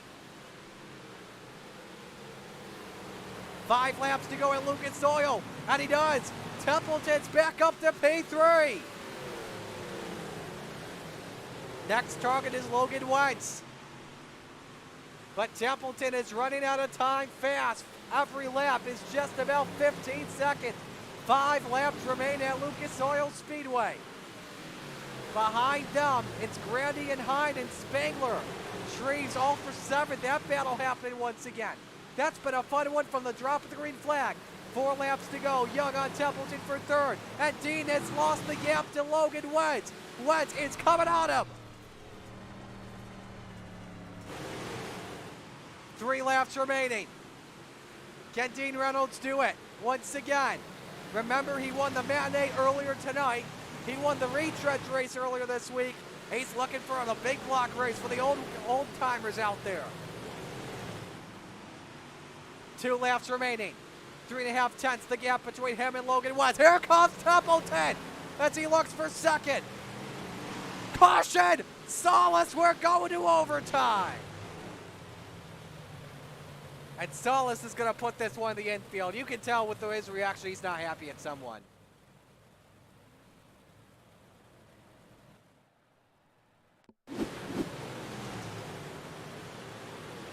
I don't know if that's the yellow Dean wanted to see, but he does get a free lap. Oh, he knows himself. He came down on Joseph Grandy. He saved it, but it was enough.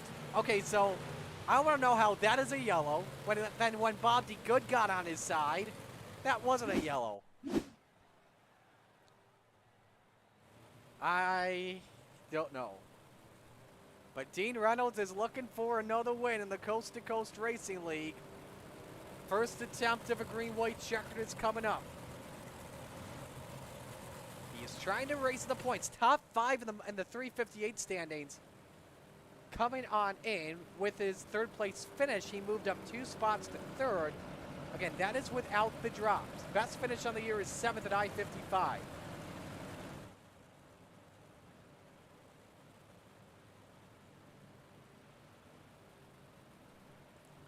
Lights are off. We go green this time by. Dean has never won in the big blocks on Thursday nights since we've gone to Sim Racer Hub. But he's got company from Logan Wentz and Brandon Templeton. Who is it going to be? How's it going to be done? We're about to find out. Green-white checkered. 2 laps to settle it at Lucas Oil Speedway. And Dean gets a great jump on Logan Wentz. Templeton wants to try and use it to his advantage. Oh, Templeton, I think he caught the Tory tire. But it's a stack up from 4th on back. And Wentz is right there on the bumper of Dean Reynolds. Caution before the white! Just like the Renegade Sprinter race. Dean's thinking, you gotta be kidding me. Flero and Gilbert got together. And I believe this was from the back, yeah. Huge stack up on the bottom in front of Aiden Young. We're trying to help him to out-save it. And then Grandy gets into Gilbert. And around he goes, and Flero with nowhere to go. He's right on board with Gilbert. So he catches in here. Yeah, Templeton hit the Tory tire. You can tell there from how his car went airborne, so he's going to have some damage on this final restart. Lost all the time, and then there's the turn from Grandy, and in comes Flero. And then let's ride on board with Jeff.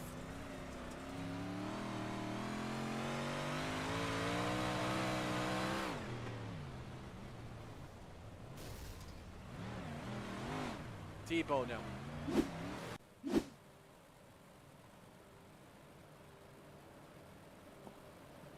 Lights are off. This is the final restart of the race. If the yellow comes out before the white, this race is over. Can Dino do it? He's won on Thursday night before in a 358 back in December at Lanier. But he's never won on a big block. We're about crazy. 2 laps to go. Another good restart. Wentz. Templeton tries to fight back. That's what Dean needs to see Templeton and Wentz go to work for the silver medal. Cody Grammer's crashed, but no caution. We stay green. Here they come off 4. 1 to go for Dean Reynolds. Graham and Templeton try to send it to the inside for second spot. Dean holds his line up top. Backstretch, final time. Dean plays defense through 3 and 4. Checkered flags coming out. Dean Reynolds, he's got it. First big block win on Thursday nights for Dino.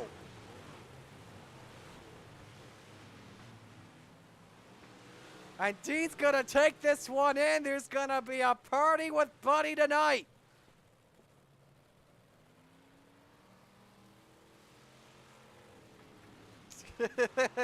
He's look at this. He's gonna enjoy this one. Either that or he's trying to pick up cold mud for 2,500 pounds.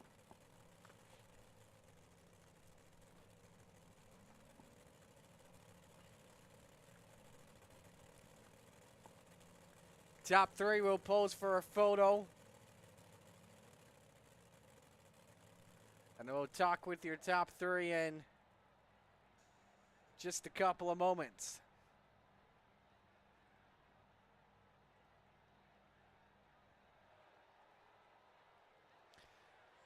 And so we've got everyone in here. We'll begin with Brandon Templeton. Brandon, tough pill to swallow there. After falling back after some close racing with Dean, tried to make the comeback, just wasn't good enough. How did it look from your perspective throughout the race?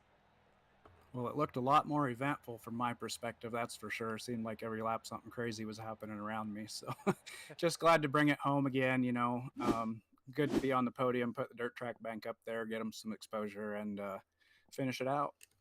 How fun was this race with the big blocks compared to the 358s? It was a little more fun. You know, there's a lot more to work with there as far as the cars jumping around on you. The track got a little slicker and a lot tougher, and you know, being back in traffic there like I was a little more difficult too. But that was just a ton of fun. You know, sorry for Dean getting into him there a little in 1 and 2. He didn't get in near as hard as I thought he had been, but he didn't do anything wrong there. I just couldn't quite avoid him, and thankfully he was able to save it, and we were bring it home. But congrats to Dean on the win. That was awesome. Who do you want to give shout-outs to on this one? I got to thank Jay with the Dirt Track Bank, doing awesome things. You know, nice to have them on the car. Pretty cool deal. So starting out, going to the Malvern Bank late models tomorrow. Going to see them in real life, so that's always fun too. Then got to thank Got Your Six Racing Network and Joe, everything he's doing. You know, and it's cool to see him doing the real racing thing now in the Dwarfs. That's fun to follow. So check out his YouTube page, Hammer Down Racing. Guys, I think everyone kind of knows who they are now. Kurt, Brian, and Joe. Extreme Images, Maley's Makery, Big C's Lawn Care, yourself for putting this on and doing all the announcing. And thanks to the league and everyone watching at home. Appreciate the time, man. Great job tonight. Thank you.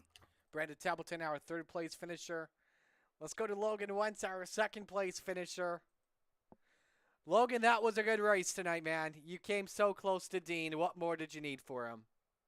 I was just losing it on corner exit, but every time I made a mistake, he pulled away, and every time I pulled back up, I made another. So it was kind of just running my line to stay behind him and finish second. When you were racing Brandon Templeton those late stages for second, was that kind of distracting you a little bit from keeping your eyes up front and trying to hold him off for the second spot and for the points? Yeah, just a little bit. Definitely. Racing Brandon's real fun. He's really fast, and I was honestly surprised I was able to hold him off the way I was. Other positives you take away from today?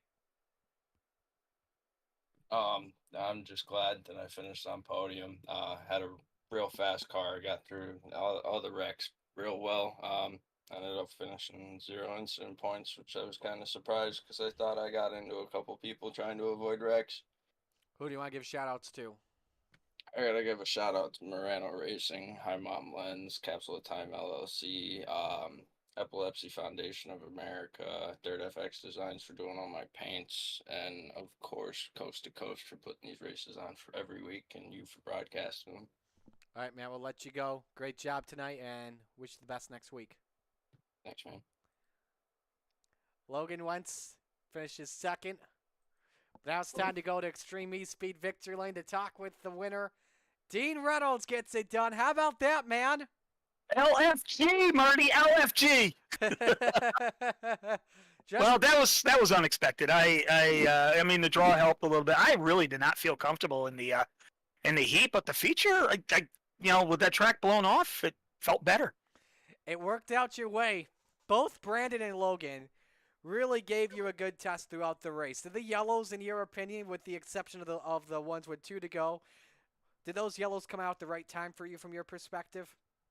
The one with about what was it, 8 to go or 9 to go? No, because I looked at the relative and I had 0.8 of a lead, and I'm like, you know, I was right in the groove, running the top. I was feathering the throttle, get the right rear in the fluff, and not go over the bank. And I felt like I could hang on right to the end with that lead. I didn't think they were going to be able to get me. So then when the yellow came out, then I was a little nervous. And but then when it came out with the green-white checkers, usually a restart means 2 laps. You get 2 laps on every restart. Now, the second green-white checker, I was right at the start-finish line. So that made me a little nervous. But it all worked out.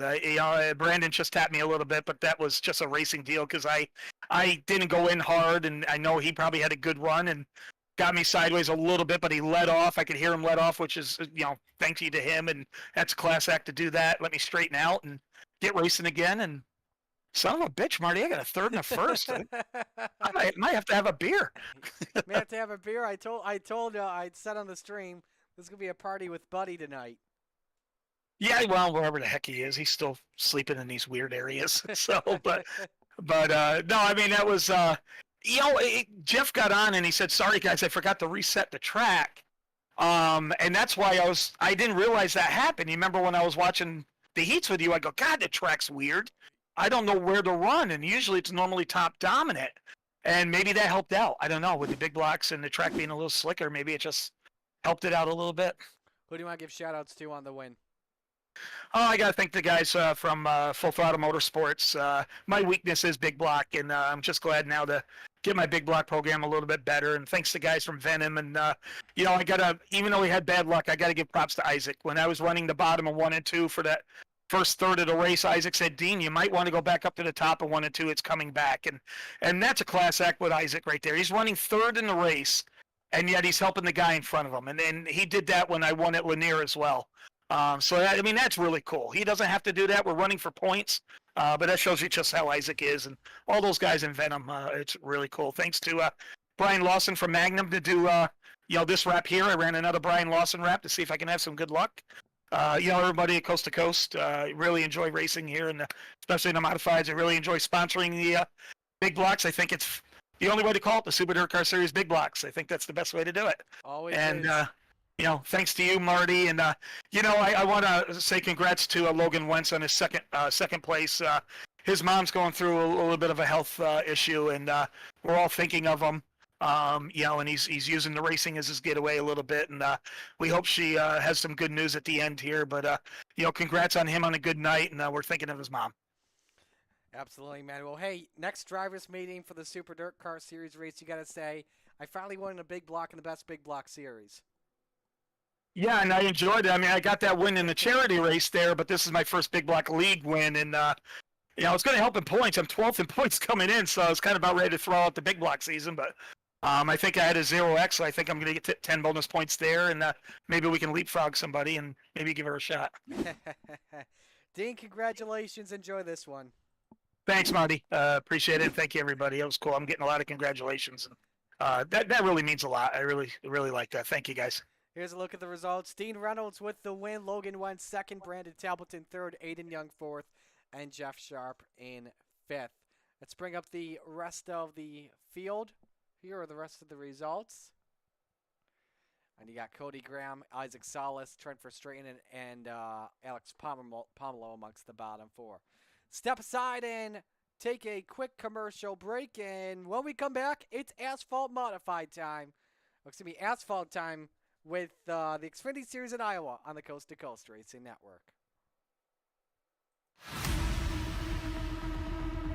Before they go fast and start to power slide, we salute you with the big blocks 4 wide, the ground pounding, earth shaking, window rattling beasts of the Northeast.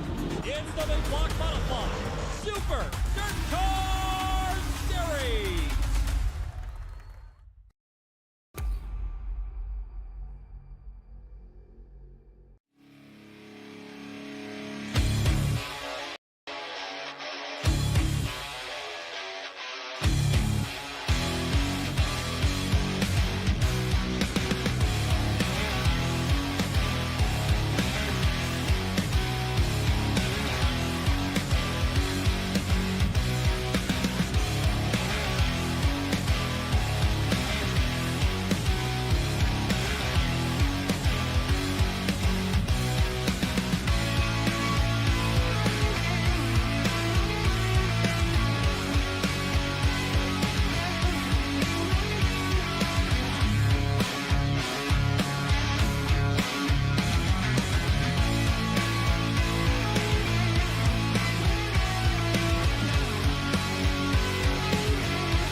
Well, good evening, everybody. Welcome to our weekly race chat.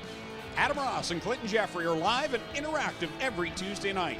Rivals Race Chat is your home for race discussion, debate, news, interviews, and more. They'll even take your questions and comments live on the air and talk to some of the newsmakers each week. Tune in every Tuesday night at 8 p.m. on GeForce TV.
Yeah, Lucy Olson, talented sophomore.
Welcome back to the Coast to Coast Racing Network. We are getting set to go. It's our asphalt time. It's the Xfinity Trail. It's the Iowa 75 here at Iowa Speedway here in Newton, Iowa. Marty Sakala with you alongside John Hind. So glad he could join us at the Coast to Coast Racing Network. John, I don't know if he's back yet, but you got a copy? Are you back yet? And I take that is a no. So let's get right into things here with the Xfinity Trail. It's been a fun season so far as they are in round 8 of their 2023 season. Last race, they were at the Richmond Raceway. And it was Kyle Moonen that took the win. A 1-2 finish for the Bandy Boat squad. Him and Brennan Lacey took your top 2 spots. Aiden Young third, John Mateo fourth, and Andrew Smith rounded out your top 5. As the standings look like this coming in as we get into the next race.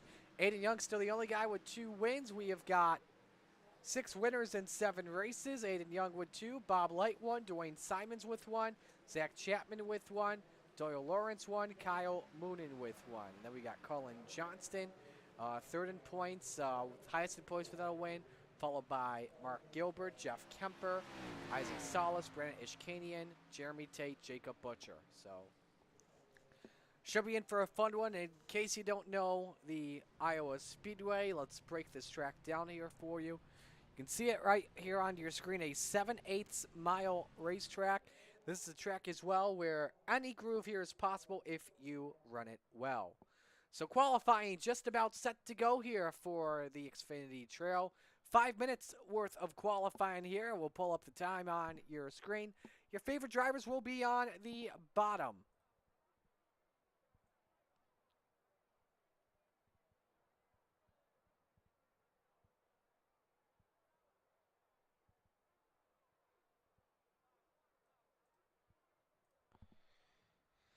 Now we'll get the drivers that come out here. First one we're going to follow will be Aiden Young in the number 69. Aiden, one of the drivers you should always watch out for here with the big block modify, or excuse me, with any car, I should say in general.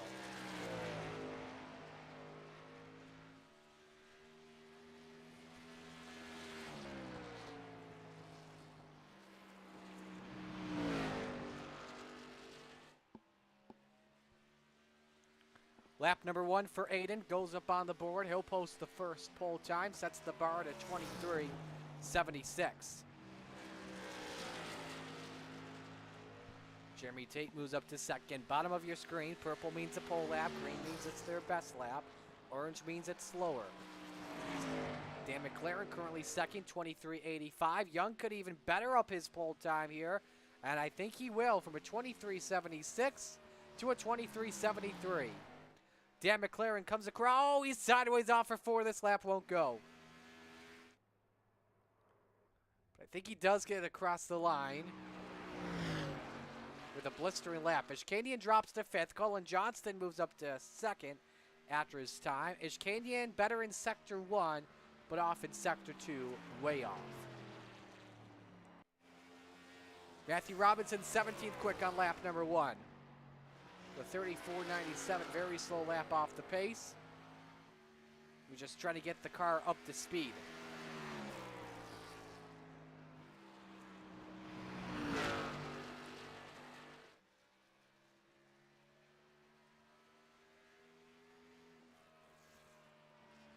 And he puts it 5th quick. 23.87 for the driver, the number 15. We go to Louis Meglin. Better lap, 24.06, but he is 14th quick on the track. 5 drivers, I believe, if not 4 drivers we are waiting on when it comes to qualifying.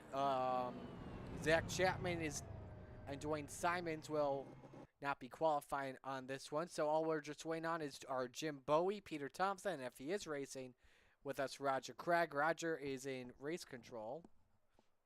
We'll check on him in just a bit. But right now, Aiden Young currently has the pole lap, 23.73.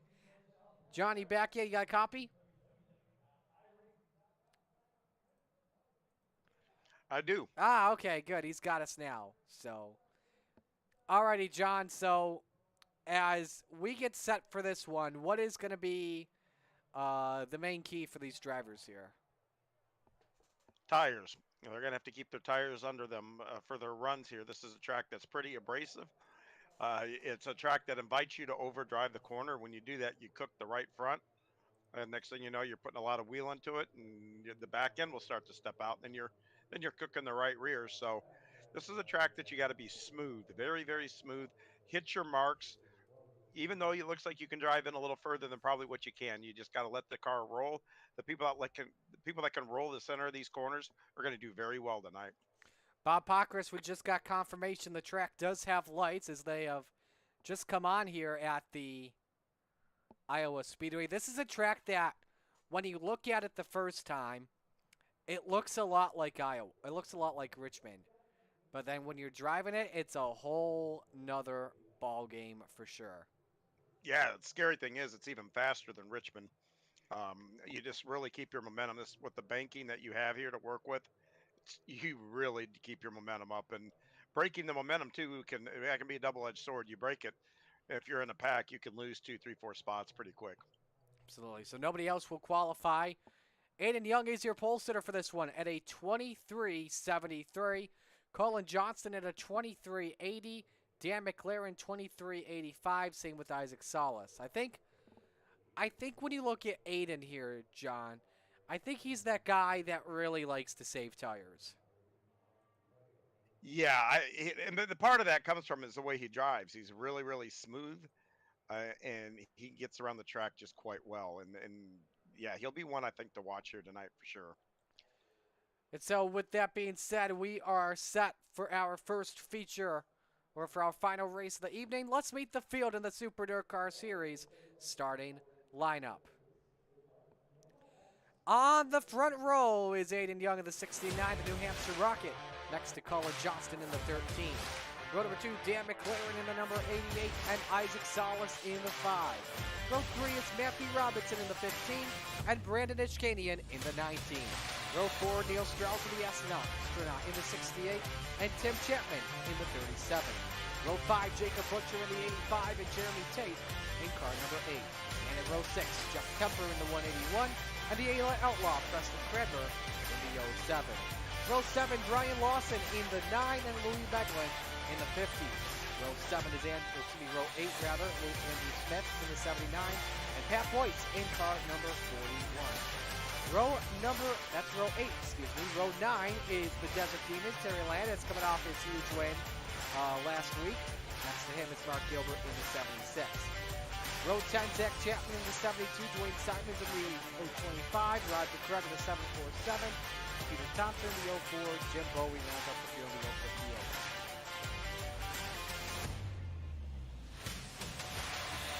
So let's run down this race for the evening.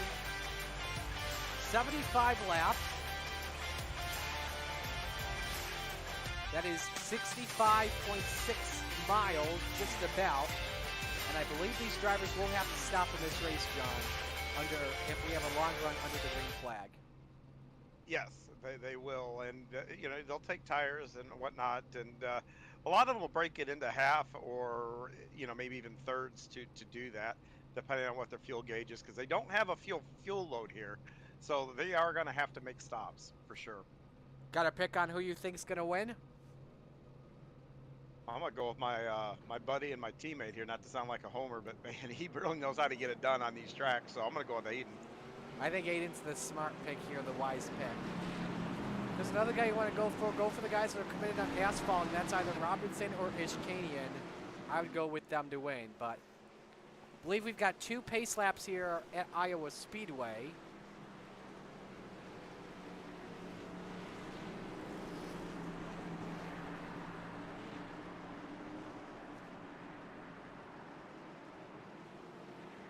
So we've got. I'm sure you touched on it too, Marty. This is such a good track for 2-3 wide racing, even though it's a short track. You can make all lanes work here.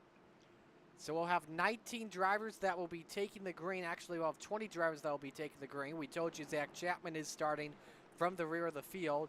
Dwayne Simons of the 025. There you see him right there He is starting for the pit lane, so after the green flag comes out, he'll have to wait for a couple seconds.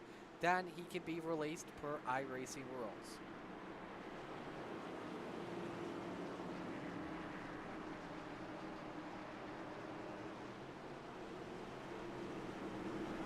Field make their way through turns number 1 and 2. Let's know your pick to win in the chat.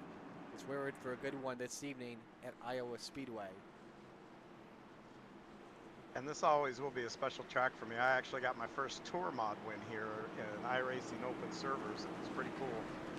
That's awesome, man. Good for you. So the field makes their way through turns number 3 and 4. Thanks for joining us on this Thursday night. Where else would you rather be than right here, right now, from coast to coast? Aiden Young, Colin Johnson bring us to the Lucy Olson Green, and it's showtime in Iowa.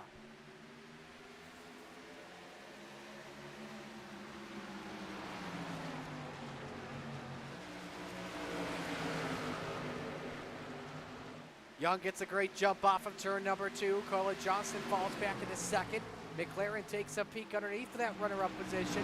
Let's see if he can get it to work off in turn 4. Aiden Young leads the opening lap of this one. Johnson just clears McLaren for second. You can see already you see different lines coming, you know, one on the bottom, one in the middle here. So different lines are coming to an effect here real quick. I was actually just about to mention that too, John. I've definitely noticing that. Something else I've been noticing as well, you see the exhaust pipes cooking up here early. As we got one in the wall, that's Robinson in the 15, who's currently in the 6th position as we speak. He doesn't really want to be doing at the moment. Young currently quickest on the track. He has the only one of 2:23 second laps here at the moment, as that race with Colin Johnson is the best for the lead. Johnson goes up the track. Let's see if McLaren can get a runoff turn for the lead. Now, and Salas gets the wall. That wall comes at you closer than you expected. Yes, it does. When you come out of that corner, because you carry so much speed coming out of that corner, the car, you know, kind of struggles for grip. There's times, especially after your tires get worn, you actually feel like you're in a four-wheel drift as you're going out to that wall. Look at Strouser sends it, forces Salas up the racetrack. Does Isaac clip the wall again? Look at the sparks fly on the Busch Light number 5 off of turn number 4. Back to the 5th he goes, and you see he's already got some scuffs on the right side, and he forces Robinson to get loose. We're going to call that the Iowa stripe? We can call it a corn stripe. Yes, there you go. Absolutely. Nearly 3 wide behind them as Jake Butcher tries to find a way through the middle between Ishkanian and Kemper. That doesn't work on his end for right now. Kemper, though, looks for a run underneath. Tim Chapman behind. Let's take a right on board with Tim Chapman. And look at the speed that he's going. Top about 146 miles an hour into the corner. And his minimum speed is just about 118. Underneath turn 1 picks up nearly 150. Yeah, we've got off to a great start here, but there's a great battle with Jeff Kemper, and it looks like Ishkanian. That looks like that's the proverbial hornet's nest going on right now. Yeah, Salas also a part of that too. Look at Butcher just riding the passenger door of Kemper entering turn 3. This is some good stuff early. It is, but you want to be careful being on that inside, because you've got to put more wheel into the car to not let it swing out, because there's a car out there. But when you're doing that, trying to hold your car down, all of a sudden you start chewing tires up. So if you're going to do that, you only want to be down there getting pinched off maybe a couple, 2-3 laps before your tires start to heat up and the wear gets going on it. And that's why, John, you always see late in a race, that's why you always see everyone go to the high side. Yes. Robinson makes the pass on Neil Strouser, 4th position. Gotta give credit to both of them. They're off to a good start. Robinson been quiet, started 5th, he's up to 4th, but Strouser has gained a row pretty much. Started 7th, he's up to 5th. Yeah, and guys that are big movers, that's one thing I love about asphalt racing and NASCAR here, is guys can come up through the field, but if they're really using up their stuff, all of a sudden towards the end of the run, they start backing up, and you get your comers and goers, and it happens quite frequently in this style of racing, and man, that makes it fun to watch. See Robinson start to lose a little bit of time. Ishkanian with the run around the outside. Again, that's the faster groove and putting less wheel into it. It's kind of like a dirt track but on asphalt when you think of it, John, as you see Butcher. Speaking of dirt tracks, so there's a slide job. Yeah, I mean, and this is a track you can do that kind of stuff. I think that's a pretty good assessment there on your part, Marty. You do slide around a bunch here. Especially if we have a long run and the tires come into fruition. Butcher with a run on Salas for 7th. But let's go back up to the front here because while Aiden Young has opened up a second lead on Cullen Johnston, Dan McLaren's all over him, and Dan's also a guy that knows how to play strategy late in a race. Yeah, and looking at the lap times too already, looks like Dan's last one was a 24:59. You know, you're getting almost a half a second slower here, and we're only 13 laps in, so that gives you an idea how much the tire wear will come into effect. By the time they get close to a pit stop, you're probably going to see these guys running a second, maybe even a second and a half slower than they qualify. That's a big deal. Absolutely is. And man, they nearly touched for that runner-up spot at the line. Those guys are working hard here early in the race, and both of them want that second spot, and you have for the opportunity to try to run down Aiden. I think McLaren's going to try and put his opponent into making a mistake, but you see Johnson opens up the bottom. McLaren drives it in deep. Yeah, Johnson was pushing really bad coming out of that corner. He got back on the gas way too early, and I could just see those tires. Look at there that. He goes up. He got him mad, and all of a sudden, that he heated those tires up in that last corner and did not have the grip that he thought he was going to. You can tell as well, when you enter turn number 1, it's really bumpy up there. I think that's probably the bumpiest part of this racetrack. So, and Johnson's in the wall. He's got a corn stripe. Let's go back to 6th on back as you've got Strouser, Kemper, Butcher, and Salas all under a blanket. That's 6th through 9th at the moment. This is a fun one. Here goes Kemper with a run underneath. Now these boys, I don't think got the memo. They got a long ways to go yet in this race. They're racing hard like this race is coming to an end. You got to give credit as well to the drivers. I mean, and I'm probably about to jinx this here. I mean, Iowa's a really tough track, and the fact that we're 17 laps into this run early shows you something about these drivers. They really do respect each other. Yeah, and they're a lot of give and take what I'm seeing on the track here early. Yeah, they're racing hard, but you know, nobody's putting each other in a really bad spot or anything like that. And that's really the key to on this contact. Hang on, Isaac. Him and Butcher just about hooked, and through goes Zach Chapman. Now remember, Zach had to start from the back of the grid due to a penalty, and he's already climbed his way up 11 spots into 8th. What a start he's having. Yeah, he kind of had some help there from that contact. Let him slip by those 2 guys here. Zach is definitely on the move.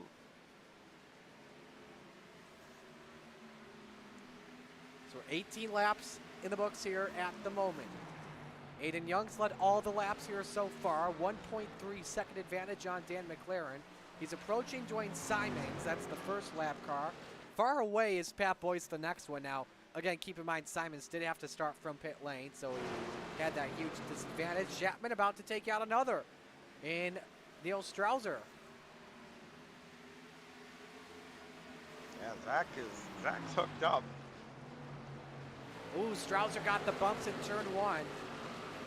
Even the high side has its risky. Yeah, he did a nice job of not getting that car into that wall up there. Great car control. Let's go back to 9th, Salas and Butcher. These guys have been side by side. I don't know. Way too many laps. 5, 6 laps. Yeah. It is so frustrating in the car because you just want that guy to yield and give you the spot. And of course, the other guy is just as frustrated and wants you to yield and give him the spot. He's on board with Jeremy Tay in the 8th.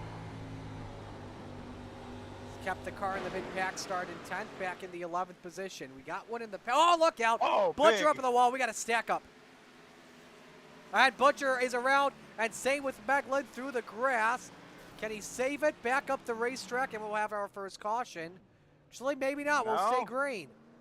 No, he was off the racing surface. That's going to be a big Oh, that's a big kind of, I want to say penalty, but man, that's not really a penalty, but oh, that's horrible luck there.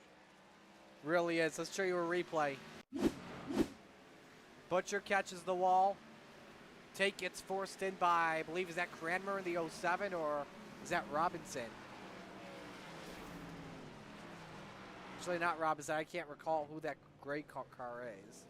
But heavy damage to Meglin. Oh, it was Andrew Smith, 79. Ah, okay. Yeah, you're right, Andrew. I forgot he's got a great car in there. But he's in the 11th spot. You can see this is not going to be an issue for a lot of drivers with the damage they have. Look at the damage to Jeremy Tate's rear bumper. And in a track like Iowa, even though it's a short track, this is a place where aero is key. Yeah, aero does play an effect, has an effect here. And good news is that first set of pit stops, he can kind of get that buffed out with this faster pair. Should be expected in about maybe 15, 20 laps or so from now.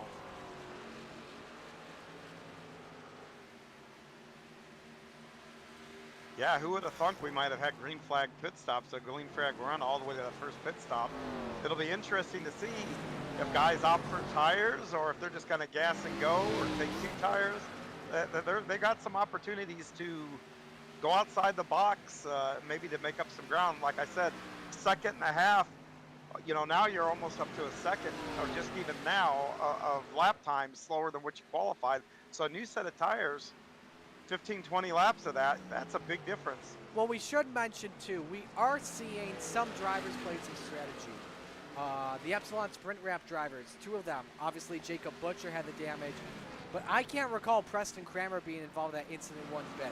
I think this is a really risky strategy to pull off the undercut, a huge undercut, and try and get fresher tires with an advantage to see if he can take these tires all the way to the finish. Yeah, it's quite possible. And you can see the difference because Preston just took those tires and he drives around Aiden like Aiden was standing still. Aiden with a 1.5 second advantage on Dan McLaren. Tell you as well that McLaren, I think, nope, I thought he was coming in. Brandon Ishkanian has moved his way up to 3rd, and he's closing in fast on the 88. Let's compare these last 5 laps and show you the last. McLaren's been faster in the last 2, but Ishkanian has closed in a bit. Lap traffic may have been an issue, though, to Dan.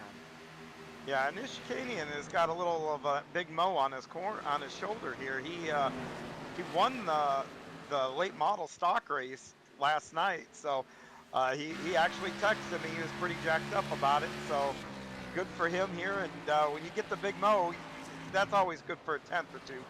Bringing in a flurry of Toyotas behind him. There's Robinson, second behind him in 4th. I know Isaac will like one of the teams that he's got on there. He's also got Colin Johnson he's trying to bring up with him. That Team Watson team, always fast.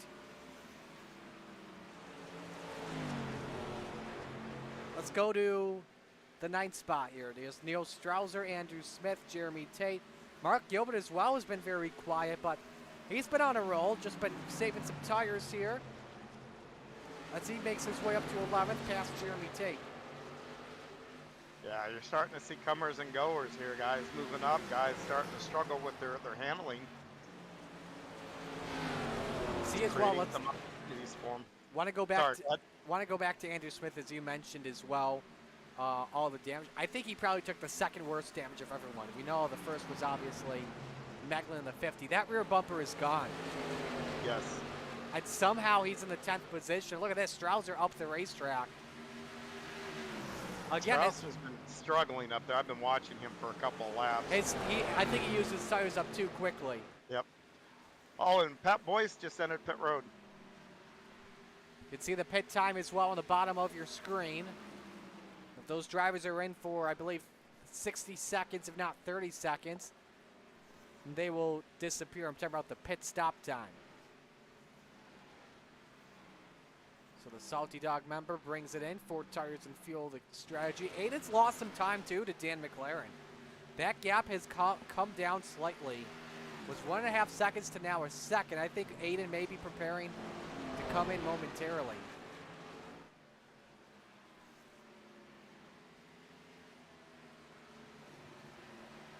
Back to Smith and Gilbert. As Gilbert is up into the 10th spot. On board that Sunny D vodka ride. Would that still be considered a mimosa? Asking for a friend. I don't drink those hard spirited drinks. The only thing I only drink non-alcoholic beer. That's it. No, that's fair, but I'm it's still Sunny D orange and Yes, vodka. it I is. mean, it's or screwdriver. No, that's what it is. That's a what it mimosa is, is a yeah. ship. See, you can tell the heavy drinker I am. Yeah. Yeah, the screwdriver. When they make non-alcoholic spirits, text me, okay?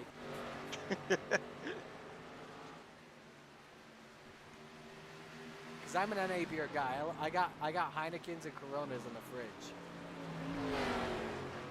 Yeah, I'm not much of a spirit guy either, but yeah, seeing that Sunny D and vodka, I'm thinking that qualifies as a screwdriver. Gilbert's got a run underneath, but surprised that even in this long run, drivers are not going up high. No, they're not, and but they're able to make it work in the middle. I mean, we're still getting 2 lanes for sure. We got another one down pit road. That looks like that's going to be Jeff Kemper. Yes, it is. So Kemper gives up his 8th position. Looks like Tim Chapman just came to a stop in his pit stall too. Yep, the Good Wrench Tasmanian Devil 37. It's in the pit road, so instead of meow meow meow meow, it's going row row row row. One of my favorite Saturday morning cartoon characters for sure. Preston Kramer goes past Neil Strauser. Preston, give him credit on these fresh tire situation. He's up to 15th position. Now, you lose a lot of time at Iowa Speedway. Obviously, that's not a question with it being the lap time that is 23 seconds long. And you look at the tire fall off, too, that these guys are having. I'm seeing 24 seconds on fresh tires or 23 seconds on fresh tires. Right now, Aiden Young's running 25-second lap times, and the leaders in will watch his stop. And yeah, like I said, second and a half, almost 2 seconds lap time difference. That's a big deal on a track this size. Ishkanian and Robinson decided to follow him in. Yeah, and Salas is coming in too. He jumped on the brake and he almost turned himself right into that inside wall. Oh yeah, where it becomes the road course. So we'll watch the Young Gun Creation stop. The car went up on the right side. Looks like, yep, they go up on the left, so that's a 4-tire stop for Aiden. Zach Chapman also brings the 72 in. Let's watch Ishkanian as he exits. So I take a look at pit stop times here. Ishkanian just a faster stop by 2.5 tenths. That's big. Nice stop for Brandon Ishkanian. Yeah, and you can make up a lot of time on the entry to pit road. If you can get around that corner a little quicker than everybody else and be able to drive it a little deeper, but still get that car slowed down at that cone, you can make up all kinds of time with your pit stop. Leader comes in and Dan McLaren.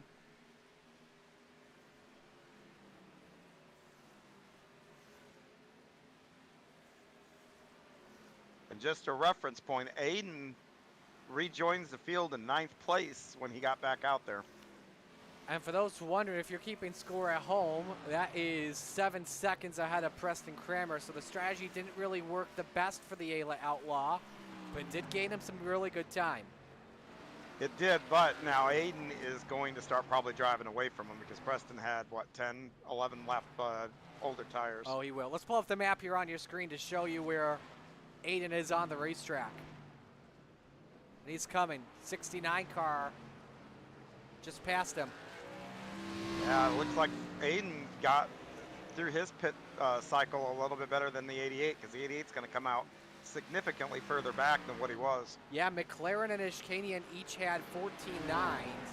McLaren was so much better when it came to his pit road speed. 47.87, 49 for Brandon Ishkanian. Matthew Robinson went 49.15.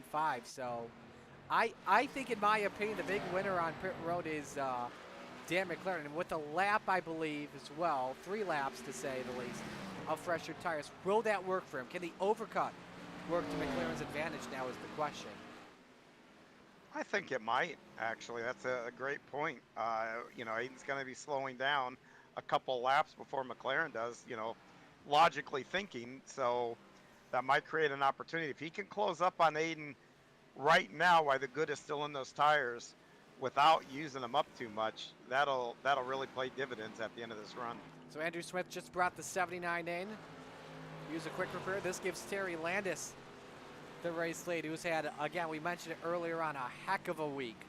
Had the huge upset in Renegades competition, got one for the old timers. That's one of my favorite finishes to call ever in Renegades competition. That was so cool. The race between him, Spangler, Kyle Sargent, I'm trying to think who else was a part of it. I can't recall, but that was just some wild stuff in those final 10 laps or under. So. Yeah, I don't really want to remember that race too much. I kind of felt like my car had a target on it.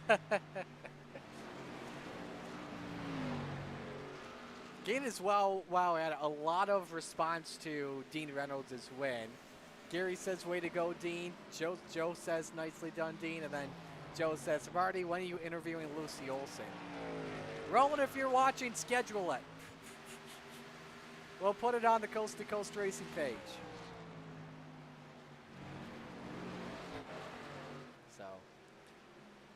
So while we were at it, as everyone has pretty much all finished up their pit stops, we've got 26 laps to go. Let's give you an opportunity to give you a full field rundown. Again, you see the top 20 on your screen, but we'll break down every driver here. Aiden Young, who has clinched the most laps led in this one, looking for his 3rd win of the season, his 3rd win of the season. He currently leads. Dan McLaren, 2.4 seconds is the delta. Go ahead. That 2.4 might come down quickly here because Aiden just caught a hornet's nest. He is going to have to pick his way through there.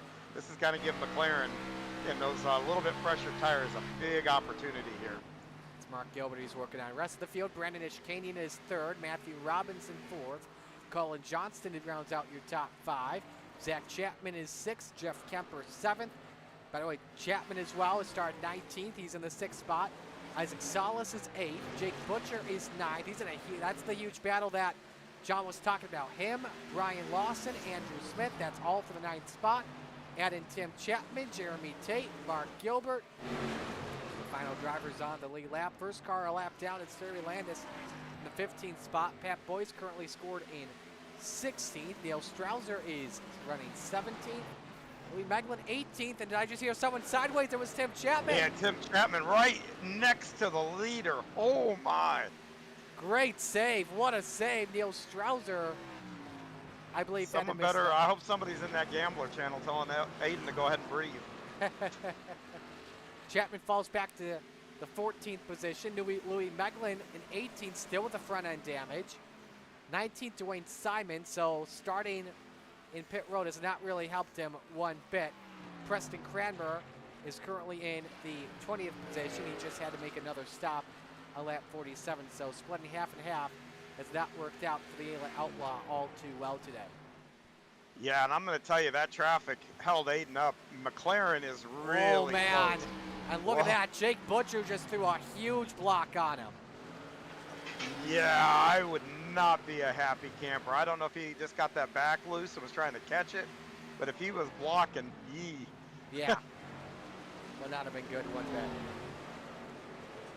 So while we are at it, that gap is down to 1.05 seconds. Strauser still has, I believe that's 2 drivers to catch.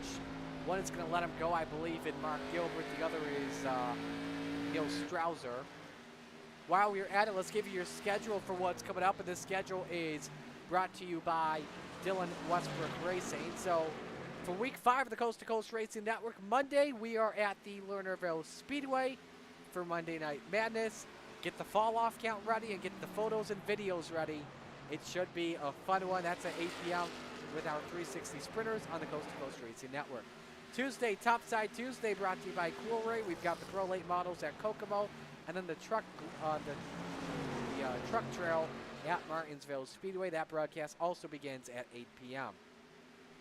Wednesday night, the Hometown Heroes brought to you by Flatline Racing Bodies. We've got the sprint cars at Knoxville once again, followed up by the Late Model Cars Tour. That is at the Lanier Raceplex. That begins at 7 p.m. Thursday night next week, Gambler Motorsports Thursday Night Thunder. We got small and big blocks at a place called Kokomo, followed by the Xfinity Trail at Martinsville. That starts at 7 p.m., all on the Coast to Coast Racing Network. 17 laps remaining here. Jacob Butcher has brought the 85 back into the pits. Aiden's dealing with Neil Strauser really good here, and this is not what the New Hampshire Rocky wants to deal with here. Neil has 7 laps of fresher tires, too. Yeah, and he's just, he's really giving Aiden a headache here. And it's allowed McLaren to really basically get there. And now Strauser walks up the track. Yeah, Neil needs to let him by, to be honest with you. There's so much concern lap car. Look how much McLaren is closing in. This is just getting insane. Here's a look at the last 5 laps. He's trying to, to defend Neil here for a minute, he's trying to stay on the lead lap, I believe. No, I take that back. He's with Neil. He's 2 laps down. I don't know what's going on here. He needs to kind of yield there. Last thing you want to do as a lap driver is start messing around with leaders. And so now, what does this lap car do to Dan McLaren?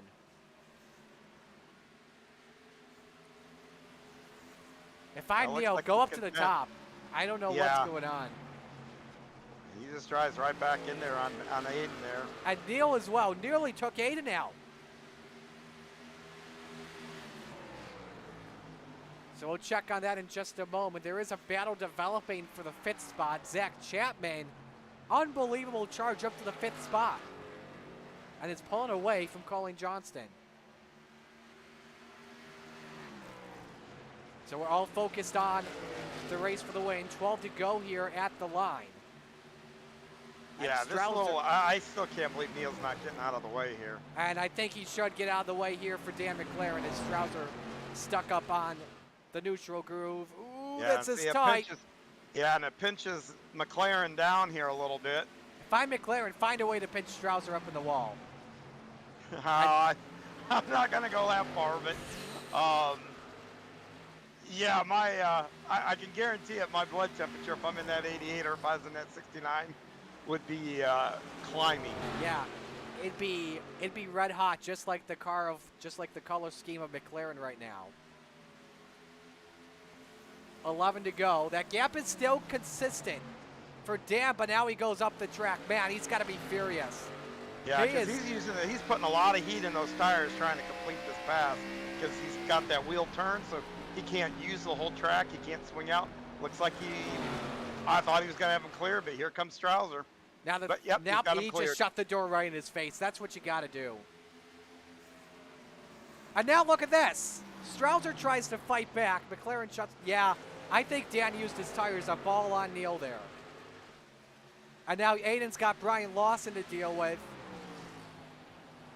And Lawson, I think, will move out of the way.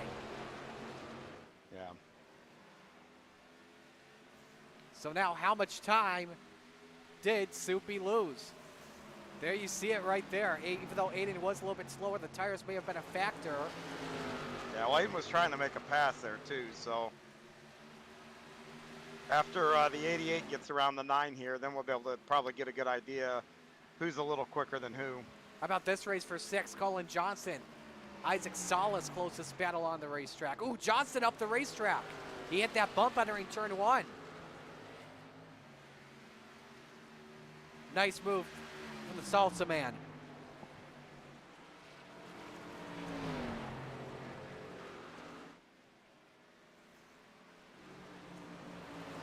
Coming to 7 laps to go this time in Iowa. And Aiden's got a huge target to deal with. 25:03 and 25:08. Boy, that is pretty much identical times. Yeah. If Dan wants to win this race, I have a feeling that he's going to need, and I hate to say it, a late race caution. Yeah, and keep in mind when he gets closer to Aiden, you lose that downforce on the nose too. So we saw the difficulty those guys had with passing Strouser. Yeah, this. Think about having to try to pass each other here. Yeah, this is not a draft track one bit, but Dan did gain a little bit of time there in the center of 1 and 2. Yeah, that goes back to what I said earlier. You know, rolling the center is really, really big here. And I feel like Dan's a lot better at that. 5 laps to go at the line. And I think we're coming down to another barn burner. Last week we had a last lap pass. Aiden got moved by Kyle Moonen. I think what Dan's trying to do here now as well, he's trying to diamond the corners. Oh, look at this. Oh, look at that. Bad entry for Aiden as McLaren closes in a bunch. Quarter of a second. Aiden drives out. Aiden gets a better exit, though. Check the gap here. Dan did close in well. It was 700s better for Dan last time by with 4 to go.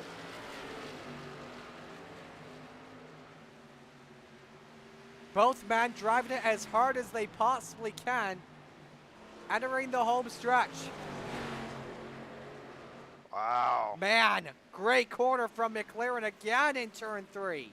3 to go, and this time I think Aiden was just a bit faster by 300ths. Yeah, it looks like Aiden might be a little better over in 1 and 2, and then Dan is a little better than in 3 and 4. Oh, we had a crash. Salas crashes. No caution. He crashed on the back straightaway, but when he merges back up, we stay green. Oh, man, heavy damage. It's been a nightmare day for Isaac Salas. The salsa has tasted sour from him. Contact with Zach Chapman. I hope someone's telling Aiden to breathe again, because I'm sure he saw that and was like, no. I had that feeling in that 358 race. Late caution. I was like, no. Here we go. 1 lap to go at Iowa for Aiden Young. Aiden's stretching it out. Yep. I think McLaren used everything up trying to get to him. 0.6 of a second the deficit for the New Hampshire Rocket over Soupy down the back for the final time. A caution-free race at Iowa. Well done by all the 20 drivers here. And it's win number 3 of the season. The New Hampshire Rocket, Aiden Young, takes the Iowa 75. McLaren second, Ishkanian third, Robinson fourth, Andrew Smith fifth. Coming to the end, 8 drivers finish on the lead lap.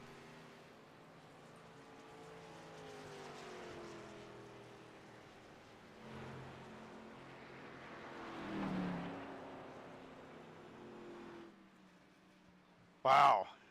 That was a good race. That was fun. That was a lot of fun to watch.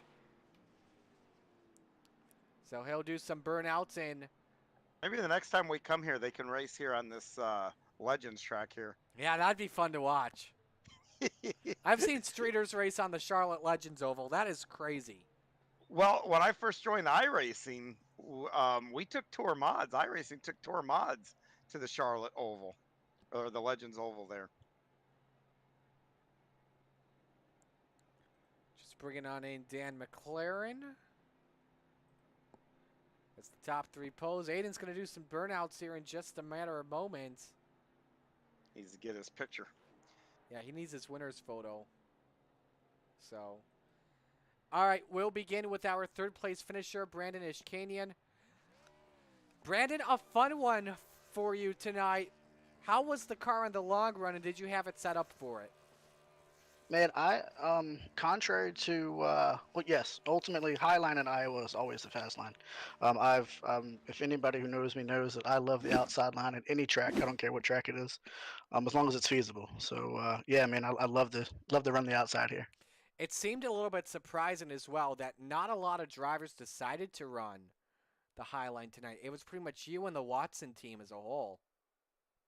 Yeah, that's we've ran this track so much in other leagues together that we've kind of accustomed to it, and it's fitting that this track we go caution free here, man. Every time I've ever ran this track here in leagues they've been caution free or almost caution free, so it's definitely fun to see. Absolutely, for sure. Who do you want to give shout outs to on the run? Absolutely, man. Of course, I got to thank Garrett Maines Racing for Autism for allowing me to throw the sticker on the front of the hood. Team Watson Racing setups, man. They fuel me in the official races, whether it be on dirt, whether it be on short tracks or NASCAR stuff, and road, actually. Watt Spin 39 for 5% off. And definitely got to thank you and John and Roger and everybody that puts this on, man. I appreciate y'all. And it's kind of fitting. Last night I win my first league race in C2C at the track that I hate, and this one I get a podium here, so I'm thankful for it. We'll let you go, man. Great job tonight. Thanks, bud. Brandon Ishkanian, our third place finisher here in the Xfinity Trail.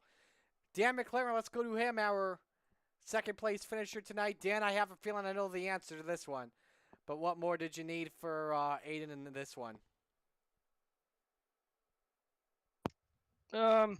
Lap traffic to get out of the way. I think I was just about to go there with that. How much of an issue was the driver of the 68? Big time, because you can't, when guys are racing you like that, and, it's hard to keep a rhythm going, but, hats off to Aiden. He ran a good race. We went flag to flag, no caution, so good on everybody. Yeah, did you feel like you had a faster car than him late in the stages? I mean, of course, he had 3 laps of fresher tires, but late in the race, when you got past the lap traffic, you were closing in on him inch by inch. Yeah, that's why I stayed out the extra few laps.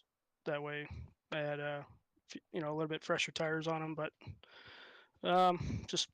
yeah, I'll take second. I'm happy with it. Who do you want to give shout-outs to on the run?